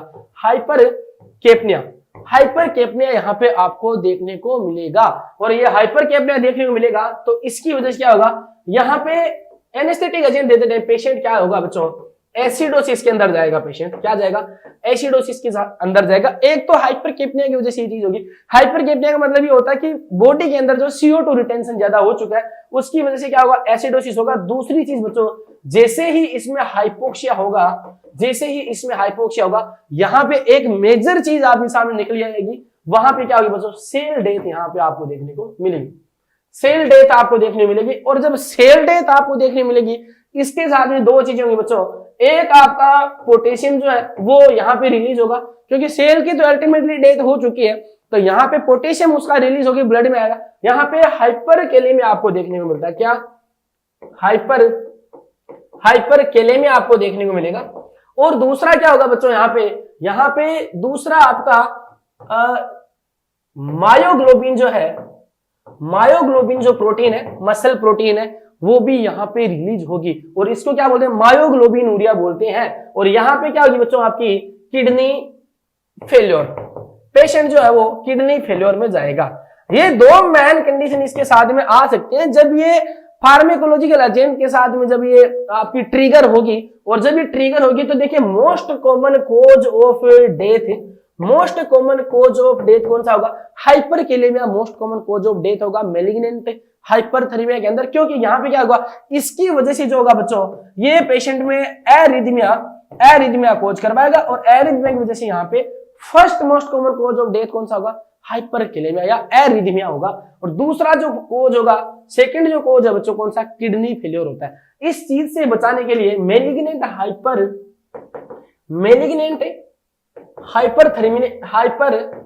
हाइपरथर्मिया के लिए जो आपकी डीओसी जो होगी, ड्रग ऑफ चॉइस होती है बच्चों, वो कौन सी होती है, आपकी डेंट्रोलिन जो है आपकी ड्रग ऑफ चॉइस होती है। कि जैसे ही आपको लगे कि मैलिग्नेंट हाइपरथर्मिया कोज हो चुका है, तो वहां पे आपको क्या देनी है, आपको क्या देनी है बच्चों, dantrolene as a drug of choice दे देनी है। तो ये था इंट्रावेनस एनेस्थेटिक एजेंट के साथ में।